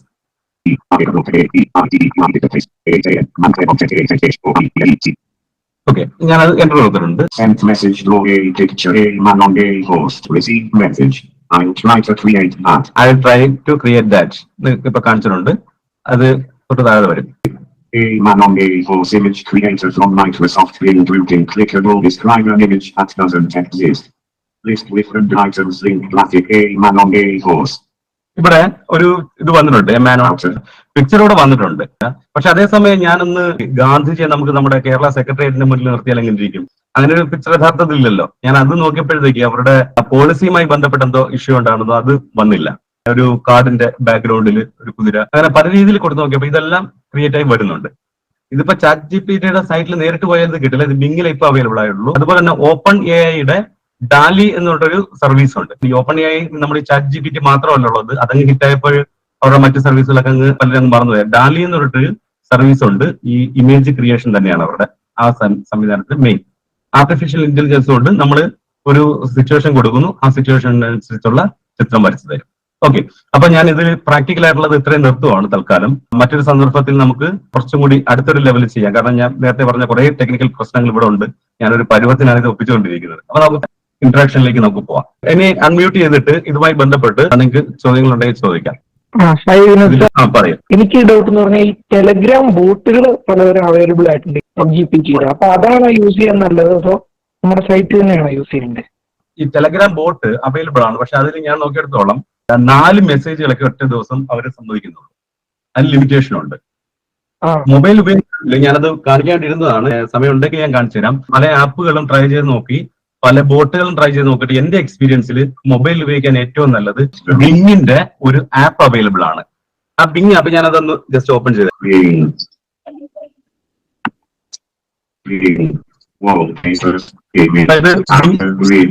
Bing എന്ന് പറഞ്ഞ ആപ്പ് ഞാനത് ഓപ്പൺ ചെയ്ത് കേൾക്കാമല്ലോ അല്ലേ? ഓക്കെ, ഇവിടെ താഴെ ചാറ്റ് എന്ന് പറഞ്ഞ ഓപ്ഷൻ ഉണ്ട്. What do you want to learn more about today? When you... okay, ഇവിടെ നമുക്ക് 2 ഓപ്ഷൻ ഉണ്ട്. ഒന്നിൽ നമുക്ക് വോയിസ് സെർച്ച് ചെയ്യാൻ പറ്റും. അങ്ങനെ ഒരു അഡ്വാൻറ്റേജ് ഈ ആപ്പിലോട്ട് നമുക്ക് കിട്ടും. ഓക്കെ, വോയിസ് സെർച്ച് ചെയ്യാം, അതുപോലെ തന്നെ ടൈപ്പ് ചെയ്യാനുള്ള ഓപ്ഷൻ ഉണ്ട്. Edit part, enable speech input mode button. കണ്ടോ, എനേബിൾ സ്പീച്ച് ഇൻപുട്ട് മോഡും ഉണ്ട്. Edit part, ask me anything. Ask me anything not. Text box ഉണ്ട്. ഞാനിപ്പോ ആദ്യം ഒരു വോയിസ് സെർച്ച് ചെയ്ത് നോക്കുവാണ്. Enable speech input mode button. Start listening. I'm listening. Stop listening. Create a essay about Mahatma Gandhi. Create an essay. Create essay about. Stop read out. Searching for. Searching for 100 essay. Generating on. നെറ്റിന് കുറച്ച് പ്രശ്നമുണ്ട് കേട്ടോ. Slow ആയിട്ട് നിൽക്കുന്നുണ്ട്, കറങ്ങി നിൽക്കുന്നുണ്ട്. ഈ app ഉപയോഗിച്ചാൽ മതി. ഇതാണ് മൊബൈൽ ഉപയോഗിക്കുന്നെങ്കിൽ ബെസ്റ്റ് ഓപ്ഷൻ. ഞാൻ നോക്കിയെടുത്തോളാം. പല ആപ്പ് ട്രൈബോട്ടൊന്നും അത്ര അങ്ങോട്ട് സുഖമായിട്ട് തോന്നിയിട്ടില്ല. പിന്നെ സാറേ വേറെ സംശയം എന്ന് പറഞ്ഞാൽ നമുക്ക് ഈ നോട്ടീസുകളും ഗൂഗിൾ ഫോമും ഒക്കെ ഇത് വെച്ച് ക്രിയേറ്റ് ചെയ്യാൻ പറ്റുമോ? GPT വെച്ച് പറ്റില്ല. മനസ്സിലാക്കേണ്ട ഒരു കാര്യം, ബേസിക്കലി ചാറ്റ് GPT എന്താ ചെയ്യുന്നത് പറയാം. ചാറ്റ് GPTക്ക് ഞാൻ നേരത്തെ പറഞ്ഞില്ല, 2021 വരെയുള്ള ഇൻഫർമേഷൻ ആണ് പ്രധാനമായിട്ടുള്ളത്. നമ്മളൊരു കാര്യം ഇങ്ങനെ മനസ്സിലാക്കുക. നമ്മളിപ്പോ ഒരു ഉദാഹരണത്തിന് പേര് എന്റെ പേര് നവനീത്. ഇപ്പൊ ഒരു ഉദാഹരണത്തിന് നവനീതിന് ഒരു ലീവ് ലെറ്റർ എങ്ങനെ എഴുതിയെന്ന് പഠിക്കാൻ വേണ്ടി ടീച്ചർ എന്ത് ചെയ്യും, ചിലപ്പോ കുറെ മോഡലുകൾ തരും അല്ലെ. ഈ മോഡലുകൾ തരുമ്പോൾ ഇത് വായിച്ചു കഴിയുമ്പോഴത്തേക്ക് നവനീതിന് ഒരു ഐഡിയ കിട്ടും. ഇങ്ങനെയാണ് ലീവ് ലെറ്റർ എഴുതുന്നത്. നവനീത് എന്ത് ചെയ്യും, ഇതിൽ നിന്നുള്ള ഒന്നിന്റെയും മോഡൽ ആയിരിക്കില്ല എടുക്കുന്നത്. നവനീതിന്റെ ശൈലിയിൽ, എന്നാൽ മറ്റേ നിന്നൊക്കെ എടുത്ത പൊതുവായ ചില കാര്യങ്ങൾ മനസ്സിലാക്കി വെച്ചിട്ടായിരിക്കും എഴുതുക. ഇത് തന്നെയാണ് ചാറ്റ് GPT ചെയ്യുന്നത്. വേണ്ടിയിട്ട് ഗൂഗിൾ ഫോം ക്രിയേറ്റ് ചെയ്യാൻ നിലവിലുള്ള ചാറ്റ് GPT കേട്ടോ. അതിന്റെ അടുത്ത വെർഷനിലൊക്കെ ചിലപ്പോൾ ചെയ്യുമായിരിക്കും. നിലവിലുള്ള ചാറ്റ് GPT ഒരു വെബ്സൈറ്റിൽ പോയിട്ട് നമ്മൾ പറയുന്ന സാധനം ചെയ്യുകയോ അങ്ങനെയുള്ള കാര്യങ്ങളൊന്നും ചെയ്യത്തില്ല. അത് ടെക്സ്റ്റ് ബേസ്ഡ്. ഇപ്പൊ നിലവിലുള്ള ചാറ്റ് GPT ടെക്സ്റ്റ് ബേസ്ഡ് ആണ്. അതായത് ടെക്സ്റ്റ് കൊടുക്കുന്നു, അതിനുള്ള ആൻസറുകൾ തരുന്നു. ഇതാണ് ചെയ്യുന്നത്. നോട്ടീസും നമ്മൾ കണ്ടന്റ് കൊടുത്താലും നോട്ടീസ് ക്രിയേറ്റ് ചെയ്യും. പ്രശ്നമില്ല, നോട്ടീസ് ആക്കി തരും, അതെല്ലാം ചെയ്യും. ഗൂഗിൾ ഫോം ചെയ്യാന്ന് പറഞ്ഞാൽ വേറൊരു വെബ്സൈറ്റ് ആക്സസ് ചെയ്തിട്ട് ചെയ്യേണ്ട ഒരു കാര്യമാണ്. അങ്ങനെയുള്ള ജോലി തൽക്കാലം ഇത് ചെയ്യില്ല. ഇതിന്റെയൊക്കെ അടുത്ത ജനറേഷനിൽ ഇത് അതൊക്കെ സ്വാഭാവികമായിട്ട് ചെയ്യും. Okay thank you. ഹലോ, പറയൂ. ശിവരാജാണ്. ഈ ചാറ്റ് GPT ഫേസ് ചെയ്യുന്ന കോമ്പറ്റീഷനും അതുപോലെ തന്നെ ഇവരെ ഫേസ് ചെയ്യുന്ന ചാലഞ്ചസും കൂടി എക്സ്പ്ലെയിൻ ചെയ്ത് കഴിഞ്ഞാൽ കുറച്ചുകൂടി യൂസ്ഫുൾ ആയിരിക്കും തോന്നുന്നു. ഈ ചാറ്റ് GPTയുടെ കോമ്പറ്റീഷൻ ഉദ്ദേശിച്ചത് ഇൻഡസ്ട്രിയിലുള്ള കോമ്പറ്റീഷൻ ആണോ അതോ ഇൻഡസ്ട്രിയുടെ മേലെ കോമ്പറ്റീഷൻ ആണ് ചാലഞ്ചസും? അതായത് എനിക്ക് മനസ്സിലായിട്ടുള്ള കാര്യങ്ങൾ ഞാൻ ആഡ് ചെയ്യാം. അതിലോട്ട് വരാം. ഓക്കെ, അതായത് നമുക്ക് ഇതിന് പല രീതിയിൽ പറയാം. ഒന്ന്, ഞാൻ ഇതിന്റെ തുടക്കത്തിൽ പറഞ്ഞിരുന്നു, ചാറ്റ് GPT എന്ന് പറയുന്നത് ഇത്തരത്തിലുള്ള ചാറ്റ് ബോട്ടുകളിൽ അല്ലെങ്കിൽ ഇത്തരത്തിലുള്ള ലാംഗ്വേജ് പ്രോസസിംഗ് മോഡലുകളിൽ ഒന്ന് മാത്രമാണ്. ഇപ്പോ u.com എന്ന് പറഞ്ഞൊരു സൈറ്റ് ഉണ്ട്. അതേപോലുള്ള നിരവധി മോഡലുകൾ ഓൾറെഡി അവൈലബിൾ ആണ്. ഇത് ഏറ്റവും ഹിറ്റ് ആയിട്ടൊന്നേ ഉള്ളൂ. അതുപോലെ തന്നെ ഗൂഗിളും അത്തരത്തിൽ അവരുടെ ഒരു ഈ അടുത്ത് ഇറക്കിയിരുന്നു. പക്ഷെ അത് അത്ര അങ്ങോട്ട് സക്സസ് അല്ലാത്തതുകൊണ്ട് അവര് അതുമായിട്ട് മുന്നോട്ട് പോയി അത് താൽക്കാലികമായി പിൻവലിച്ചെന്നുള്ള അവർ വീണ്ടും വരാതിരിക്കാൻ അവർക്ക് പറ്റില്ല എന്തായാലും. അതൊരു വശം. രണ്ടാമത്തത് ഇതിന്റെ ചാലഞ്ചസ് എന്ന് പറയുമ്പോഴത്തേക്ക് ഈ അടുത്ത് വന്നൊരു വാർത്തയാണ്. ഓപ്പൺ എഐയുടെ നിർമ്മാതാക്കൾ അടക്കം ഏതാണ്ട് ഈ ടെക് ലോകത്തെ ഏതാണ്ട് 1000-ഓളം പേര് ഒപ്പിട്ടിറക്കിയ ഒരു സ്റ്റേറ്റ്മെന്റ് ഉണ്ട്. അവർ പറയുന്നത് പറഞ്ഞാല് ഇനി മുന്നോട്ട് പോകുമ്പോൾ ഇത് വളരെ സൂക്ഷിച്ച് ചെയ്തില്ലെങ്കിൽ മെഷീൻസ് മനുഷ്യന്റെ ബുദ്ധിയെ ഓവർകം ചെയ്യുന്ന ഒരു കാലം വലിയ ദൂരത്തൊന്നുമല്ല. അപ്പൊ തന്നെ നമ്മൾ പറഞ്ഞല്ലോ അത്ര എളുപ്പത്തിലാണ് ഈ കാര്യങ്ങൾ ചെയ്യുന്നത്. അപ്പൊ ഇനി മുന്നോട്ട് പോകുമ്പോൾ ഇത് മനുഷ്യന്റെ ബുദ്ധിയെ അപ്പുറം പോകുമ്പോഴത്തേക്ക് മെഷീന്റെ അവരുടേതായിട്ടുള്ള താല്പര്യങ്ങൾ ഉണ്ടാകും എന്നുള്ളതാണ് ഇവര് പറയുന്നത്. അതിൽ വളരെ പ്രമുഖരായിട്ടുള്ള മൈക്രോസോഫ്റ്റിന്റെ ആൾക്കാർ, ഇതുപോലെ ടെക്നോളജി ഏറ്റവും വിദഗ്ധരായിട്ടുള്ള ആൾക്കാർ പറഞ്ഞൊരു കാര്യം ഇതാണ്. അപ്പോൾ ഇതിന്റെ ബുദ്ധി ഒരു പരിധി കഴിഞ്ഞു പോയി കഴിഞ്ഞാൽ അത് മനുഷ്യൻ ഏതൊക്കെ രീതിയിൽ ദോഷകരമായി മാറുമെന്ന് നമുക്ക് പറയാൻ പറ്റത്തില്ല. ചില സിനിമകൾ കണ്ടിട്ടുണ്ടാവുമല്ലോ, അത്തരത്തിലുള്ള പല സിനിമകളും വന്നിട്ടുണ്ട്. അത് തന്നെയാണ് ശിവർ ഉദ്ദേശിച്ചത്, അത് മറ്റേതെങ്കിലും? അത് ഞാൻ മനസ്സിലാക്കിയ കാര്യങ്ങളെ കുറിച്ച് ആഡ് ചെയ്യാമെന്ന് വിചാരിച്ചു. അതായത് എനിക്ക് പൊതുവെ തോന്നിയിട്ടുള്ളത് ഗൂഗിളിന്റെ പുതിയ AI ബാർഡ് അവര് സ്റ്റോപ്പ് ചെയ്തിട്ടില്ല. ആക്ച്വലി അവര് US ഇപ്പോൾ വീണ്ടും അതിന്റെ ഒരു ഡെമോ സ്റ്റാർട്ട് ചെയ്തിട്ടുണ്ട്. അതിന്റെ ഇൻവിറ്റേഷൻ ലിങ്ക് ഇപ്പോൾ ഓരോ രാജ്യങ്ങളിൽ അവർ കൊടുത്തു തുടങ്ങിയിട്ടുണ്ട്. ഈ ബാർഡ് AI യൂസ് ചെയ്തപ്പോൾ, ബാർഡ് AI എന്ന് പറയുന്നത് ഈ ഗൂഗിളിന്റെ ChatGPT-യുടെ ഒരു ഓപ്പോസിഷൻ ആയിട്ട് വന്നുള്ളൊരു AI ആണ്. ഗൂഗിൾ പൊതുവെ ആർട്ടിഫിഷ്യൽ ഇന്റലിജൻസ് മേഖലയിൽ നല്ല ആധിപത്യം പുലർത്തുന്ന കാര്യമാണ്, നമുക്ക് അറിയാവുന്ന കാര്യമാണ്. ഗൂഗിൾ അസിസ്റ്റന്റ് അറിയാവുന്ന കാര്യമാണ്, അലക്സ, ഗൂഗിൾ അസിസ്റ്റന്റ്, സിരി. അതിൽ ഗൂഗിൾ അസിസ്റ്റന്റിന്റെ ഒരു ഫലത്തിൽ നിൽക്കുന്ന സമയത്ത് അവര് ChatGPT വന്ന സമയത്ത് അവർ ബാർഡ് ക്രിയേറ്റ് ചെയ്തു. ബാർഡ് ടെസ്റ്റ് ചെയ്ത് കുറച്ച് ആൾക്കാർ വളരെ ഹിലേറിയസ് ആയിട്ടുള്ള റിസൾട്ട് പോസ്റ്റ് ചെയ്തൊരു കാര്യം ഉണ്ടായിരുന്നു. അതായത് ജനുവരി ഫെബ്രുവരി എന്നാണ് ഒരു വർഷത്തിലെ 2 മാസങ്ങൾ, ബാക്കിയുള്ള മാസങ്ങൾ എന്തൊക്കെയെന്നൊക്കെ ചോദിച്ചപ്പോൾ വളരെ സ്ട്രേഞ്ച് ആയിട്ട് ഉത്തരം നൽകിയ ഒരു സിറ്റുവേഷൻ ഉണ്ടായിരുന്നു. അപ്പൊ ഇത് ആക്യുറസി എന്ന് പറയുന്ന ഒരു സംഭവം നമ്മൾ നേരത്തെ സംസാരിച്ചപ്പോൾ പറഞ്ഞിട്ടുണ്ടായിരുന്നു. ChatGPT ചെക്ക് ചെയ്യുമ്പോൾ നമ്മൾ ബാർഡ് AI ഓപ്പൺ ചെയ്യുന്ന സമയത്ത് നമ്മൾ കാണുന്ന ഒരു ഫസ്റ്റ് ആൻഡ് ഫോർമോസ്റ്റ് അവർ നമ്മളോട് പറയുന്ന ഒരു കാര്യം എന്ന് പറയുന്നത്, ചില സമയത്ത് തെറ്റായതോ അല്ലെങ്കിൽ ഒഫെൻസീവ് ആയിട്ടുള്ളതോ ആയ റിസൾട്ട് നമ്മുടെ ChatGPT അല്ലെങ്കിൽ ബാർഡ് AI പ്രൊവൈഡ് ചെയ്യുന്നുള്ളതാണ്. അപ്പോൾ പ്രൊവൈഡ് ചെയ്യുന്ന ആൻസേഴ്സിന്റെ ആക്യുറസി അല്ലെങ്കിൽ വെറാസിറ്റി എത്രത്തോളം ഉണ്ട് എന്നുള്ള കാര്യം ഒരു പ്രോബ്ലം ആയിട്ട് എനിക്ക് തോന്നിയിട്ടുള്ള ഒരു ഇതാണ്. പിന്നീട് എനിക്ക് തോന്നിയിട്ടുള്ള ഒരു കാര്യം, ChatGPT പുൾ ഔട്ട് ചെയ്യുന്ന ഇൻഫർമേഷന്റെ കോപ്പിറൈറ്റ് എന്ന് പറയുന്ന ഒരു ഇഷ്യൂ. ഇപ്പൊ നമ്മൾ ഡാലിയിലും ഇപ്പോ നേരത്തെ കാണിച്ചെന്ന പോലെയുള്ള ഇമേജ് ക്രിയേഷൻ, ഈ ഇമേജ് ക്രിയേഷന് വേണ്ടി AI പൊതുവെ യൂസ് ചെയ്യുന്നത് ഒരു ബേസ് ആയിട്ടുള്ള ഒരു ഇമേജ് എടുത്തുകൊണ്ട് ആ ഇമേജ് ബേസ് ചെയ്തിട്ട് ഒരു പുതിയ ഇമേജ് കണ്ടക്ട് ചെയ്യാണ്. ഒരു ആപ്പിളിന്റെ ചിത്രം, അല്ലെങ്കിൽ ഇപ്പൊ ഞാനൊരു എർത്തിൽ വീണിരിക്കുന്നു, അല്ലെങ്കിൽ ന്യൂട്ടൺ ഇരിക്കുന്നു, ഐസക് ന്യൂട്ടന്റെ മുകളിൽ തലയിൽ ഒരു ആപ്പിൾ വീഴുന്നു. ന്യൂട്ടന്റെ ഡിസ്ക്രിപ്ഷൻ എവിടെന്നെങ്കിലും അവരെടുത്തിട്ട് ഒരു ആപ്പിളിന്റെ പിക്ചർ ആരെങ്കിലും വരച്ച ഇന്റർനെറ്റിൽ നിന്ന് അവർ കളക്ട് ചെയ്ത് ഈ ആപ്പിളിന്റെ പിക്ചർ ആഡ് ചെയ്യുന്നതാണല്ലോ ഇത് ചെയ്യുന്നത് പൊതുവെ. അപ്പോ ഈ പറഞ്ഞ ഈ ഡേറ്റയുടെ കോപ്പിറൈറ്റ് ഇഷ്യൂ എന്നുള്ള ഒരു കാര്യം ChatGPT-യെ സംബന്ധിച്ചിടത്തോളം ഒരു വലിയൊരു ഇഷ്യൂ ആയിട്ട് വന്നിട്ടുണ്ടെന്ന് തോന്നുന്നുണ്ട്. ഇന്ന് തന്നെ ഒരു ന്യൂസ് ഉണ്ടായിരുന്നു, അതായത് മറ്റുള്ളവരുടെ ക്രിയേറ്റീവ് ആയിട്ടുള്ള വർക്കുകൾ അതിനൊരു തരത്തിലുള്ള ഇൻസെന്റീവ്സും കൊടുക്കാതെ അല്ലെങ്കിൽ മെൻഷൻ ചെയ്യാതെ ഡേറ്റ യൂസ് ചെയ്യുന്നതിനെതിരെ ഒരു നീക്കം ഉണ്ടെന്നുള്ളൊരു ന്യൂസ് വന്നിട്ടുണ്ടായിരുന്നു. ഇത് സുരേഷ് പറഞ്ഞത് ശരിയാണ്. അതായത് ആ വശം നമ്മൾ ചിന്തിക്കേണ്ട ഒരു സൈഡല്ല. ആദ്യം പറഞ്ഞ വിഷയം വളരെ പ്രധാനപ്പെട്ടതാണ്. അതായത് അത് അവരുടെ സൈറ്റിൽ തുടക്കത്തിൽ തന്നെ 3 വാർണിംഗുകൾ കാണിക്കുന്നുണ്ട്. ഒന്ന് 2021 നവംബർ വരെയുള്ള ഇൻഫർമേഷൻ അത് കാര്യമായിട്ടുള്ളൂ. അത് വെച്ചിട്ടാണ് അവരെ ട്രെയിൻ ചെയ്തിരിക്കുന്നത്. 2 തെറ്റായിട്ടുള്ള ഇൻഫർമേഷൻസ് പറയാം. ഞാൻ ഇടയ്ക്ക് ജോർജ് കാരപ്പറമ്പിൽ സ്റ്റോറി എടുക്കാൻ പറഞ്ഞപ്പോഴേക്കും അത് 2016 അവാർഡ് കിട്ടിയെന്നൊക്കെ എഴുതിയിട്ടുണ്ടായിരുന്നു. അപ്പൊ ചില ഇൻഫർമേഷൻസ് എല്ലായ്പ്പോഴും 100% ആക്യുറസി ഉണ്ടാവണമെന്നില്ല. മുന്നേ ഈ പറഞ്ഞ പോലെ കുറച്ച് ഒഫൻസീവ് ആയിട്ടുള്ള, പക്ഷെ അത് അവർ പരമാവധി കുറയ്ക്കുന്നുണ്ട്. ഇപ്പൊ കഴിഞ്ഞ ദിവസം തന്നെ അത്തരത്തിലുള്ള ഒരു ന്യൂസ് ഉണ്ടായിരുന്നു. ഒരു അതിന്റെ പരീക്ഷണാർത്ഥം ഈ ChatGPT പാട്ടും വെച്ചിട്ട് ഒരു കമ്പാരിസൺ നടത്തിയതിൽ ഒരു ലേഖകൻ എഴുതിയിട്ടുണ്ടായിരുന്നു. പല സമയത്ത് അതിന് വിട്ടുപോകുന്ന ചില സ്റ്റേറ്റ്മെന്റുകളൊക്കെ വരുന്നുണ്ടല്ലോ. പക്ഷെ അത്ര പൊതുവില്ലാത്തൊക്കെ കാര്യമായിട്ട് റിപ്പോർട്ട് ചെയ്യപ്പെടുന്നുണ്ട്. പക്ഷെ സംഭവിക്കാം. ഈ കോപ്പിറൈറ്റ് ഇഷ്യൂ എന്ന് പറഞ്ഞാൽ പ്രത്യേകിച്ച് അമേരിക്കയിലൊക്കെ ഈ കോപ്പിറൈറ്റ് എന്ന് പറഞ്ഞാൽ വളരെ സീരിയസ് ആയിട്ടിരിക്കുന്ന വിഷയമാണ്. അവർ അതിന്റെ രീതിയിലും പരിഹരിച്ച് അതൊരു നൈതിക വിഷയമായിട്ട് ചർച്ച ചെയ്യപ്പെടുന്നുണ്ട്. പക്ഷെ ഒരു രസകരമായിട്ടുള്ള ഒരു കാര്യം എന്ന് പറഞ്ഞാൽ ഇതിന്റെ പോസിറ്റീവ് സൈഡോ നെഗറ്റീവ് സൈഡോ ചർച്ച ചെയ്യാത്ത ഒരു മേഖല ഇപ്പൊ ഇല്ല. അതായത് ഇന്നത്തെ വാർത്തയാണ്, എനിക്ക് തോന്നുന്നത് പഞ്ചാബ് ഹരിയാന ഹൈക്കോടതി ഒരു കേസ് വിധി പറയുന്നതിന് മുന്നേ ChatGPT-യോട് അഭിപ്രായം ചോദിച്ചിരുന്നു. ഈ സിറ്റുവേഷനെ കുറിച്ച് ഇയാൾക്ക് ജാമ്യം കൊടുക്കണോ വേണ്ടോ? ഇന്ത്യൻ ഗവൺമെന്റ് ഒരു പുതിയൊരു ഇത് തന്നെ ഉണ്ടാക്കുന്നുണ്ടല്ലോ. അതായത് കേസ് ഫയൽ ചെയ്യാൻ വേണ്ടിയിട്ട് സഹായിക്കുന്ന ChatGPT-യുടെ ഒരു API ഉപയോഗിച്ചിട്ട് അവരൊരു ഫെസിലിറ്റി സ്റ്റാർട്ട് ചെയ്യുന്ന പറഞ്ഞിട്ട് ഉണ്ടായിരുന്നു. നെഗറ്റീവായിട്ടോ പോസിറ്റീവായിട്ടോ ചർച്ച ചെയ്യാത്ത ഒരു ദിവസം ഒരു മേഖലയും ഇല്ല എന്നുള്ളതാണ് വശം. ഓക്കെ, മറ്റെന്തെങ്കിലും ഡൗട്ടുകൾ? നമ്മളെപ്പോലുള്ള ആൾക്കാർക്ക് ഈ ഒരു ChatGPT പോലുള്ള അസിസ്റ്റൻസിന്റെ അല്ലെങ്കിൽ AI-യുടെ യൂസ്ഫുൾനെസ് എന്താണെന്ന് കൂടെ പറയാൻ കുറച്ചും കൂടി യൂസ്ഫുൾ ആയിരിക്കും തോന്നുന്നു. ഉറപ്പായിട്ടും AI-യുടെ സാധ്യതകളെ നമ്മൾ കുറിച്ച് നെക്സ്റ്റ് ജനറേഷനെ കുറിച്ച് അഭിപ്രായങ്ങളും പലരും പറഞ്ഞിട്ടുണ്ട്. അതിലോട്ട് വരുന്നതിന് മുന്നേ നിലവിലുള്ള സാധ്യതകൾ ഒന്ന് നോക്കിക്കഴിഞ്ഞാൽ ഈ പറയുന്ന തരത്തിലുള്ള പൊതുവായിട്ടുള്ള എല്ലാവരുടെയും ആവശ്യങ്ങളും നമ്മുടെ ആവശ്യങ്ങളാണ്. പക്ഷെ എനിക്ക് തോന്നുന്നു ഇമേജ് ക്രിയേഷൻ പോലുള്ള കാര്യങ്ങൾ ഒരു കുറച്ചും കൂടി നമ്മളെ സഹായിക്കുന്ന ചെറിയ കാര്യങ്ങളാണെന്ന് തോന്നിയിട്ടുണ്ട്. പിന്നെ AI-യുടെ ആക്ച്വൽ സാധ്യതകൾ ഉപയോഗിക്കുമ്പോഴേക്ക് ഇത് പല മേഖലകളിൽ ഉപയോഗിക്കും. ഇപ്പൊ നമ്മളെ ഒരു മനുഷ്യന്റെ ബുദ്ധി ഉപയോഗിച്ച് ചെയ്യാൻ കഴിയുന്നതിനപ്പുറമുള്ള കാര്യങ്ങൾക്ക് ഇപ്പോൾ ഈ AI ആർട്ടിഫിഷ്യൽ ഇന്റലിജൻസിന് സാധിക്കുന്നുണ്ട്. ഒരുപക്ഷെ നമ്മുടെ ഈ പരിമിതികൾ, ഡിസബിലിറ്റി എന്ന് പറയുന്ന മേഖലയിലും ഇതിനുള്ള വലിയ ആപ്ലിക്കേഷനുകൾ ഉണ്ട് എന്നുള്ളതാണ്. വലിയ സാധ്യതകൾ ഉണ്ടാവും തീർച്ചയായിട്ടും. ഇപ്പോ ChatGPT 5 കുറിച്ച് ചില റൂമറുകൾ പുറത്തു വരുന്നുണ്ട്.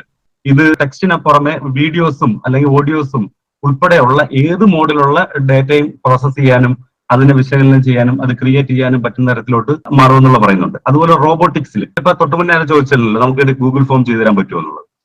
പക്ഷേ അതിനപ്പുറം ഇപ്പൊ നമുക്ക് വേണ്ടി ദോശ ചുടാൻ വേണ്ടിയിട്ട് വേണമെങ്കിൽ ഒരു റോബോട്ട് ഉണ്ടാവാം.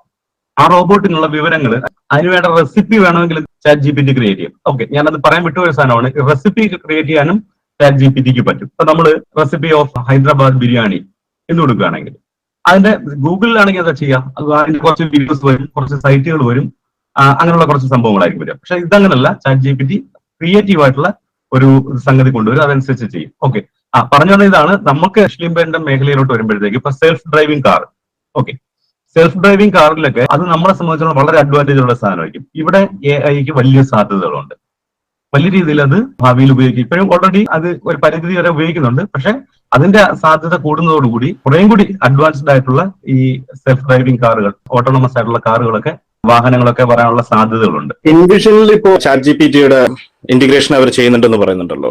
അറിയില്ല, ഞാൻ അപ്പൊ അവര് ഞാനത് ഇങ്ങനെ ചിന്തിച്ചൊരു കാര്യമായിരുന്നു. അതായത് നമ്മളിപ്പോ 5G മാറുന്ന ഒരു കാലമാണ്. 5th ജനറേഷനിലേക്ക് പോയി 2030 കൂടി 6G എത്തുന്ന ഒരു കാലമാണ്. 30 ms താഴെ മില്ലിസെക്കൻഡ് വരെ അത്രയും ലേറ്റൻസി കുറവുള്ള 5G നമുക്കൊരു കണ്ണട, ഈ കണ്ണടയ്ക്കകത്ത് ChatGPT-യുടെ ഒരു AI കൂടി ഇന്റഗ്രേറ്റ് ചെയ്തിട്ടുള്ള ഒരു കണ്ണട, സാധാരണ ഒരു കണ്ണട ചെയ്യുന്നതിനേക്കാൾ ഇപ്പൊ നമുക്കൊരു മുമ്പിൽ ഒരു ഇമേജ് കണ്ടു കഴിഞ്ഞാൽ ആ ഇമേജ് എന്താണെന്ന് ഡിസ്ക്രൈബ് ചെയ്യുന്നതിന് പകരം ആ സിറ്റുവേഷനും നമുക്ക് ഇപ്പൊ മുമ്പിൽ എന്തെങ്കിലും കാര്യങ്ങളുണ്ടെങ്കിൽ അത് കുറച്ചുകൂടി ഡീറ്റെയിൽഡ് ആയിട്ട് പറഞ്ഞു തരുന്ന രീതിയിലേക്കും കൂടി ഒരു ഡിഫറെന്റ്ലി ഏബിൾഡ് ആയിട്ടുള്ള യൂസറിന് ഒരു പേഴ്സണൽ അസിസ്റ്റന്റ് ആയി തന്നെ വർക്ക് ചെയ്യുന്ന രീതിയിൽ 5G ഇന്റഗ്രേഷനോട് കൂടി വളരെ ലോ ലേറ്റൻസി ആയിട്ടുള്ള കവറേജ്, നെറ്റ്വർക്ക് ഫെസിലിറ്റീസ് ഉള്ളതോടുകൂടി തന്നെ ഈ AI-ക്ക് ഉള്ള സാധ്യതയില്ലേ?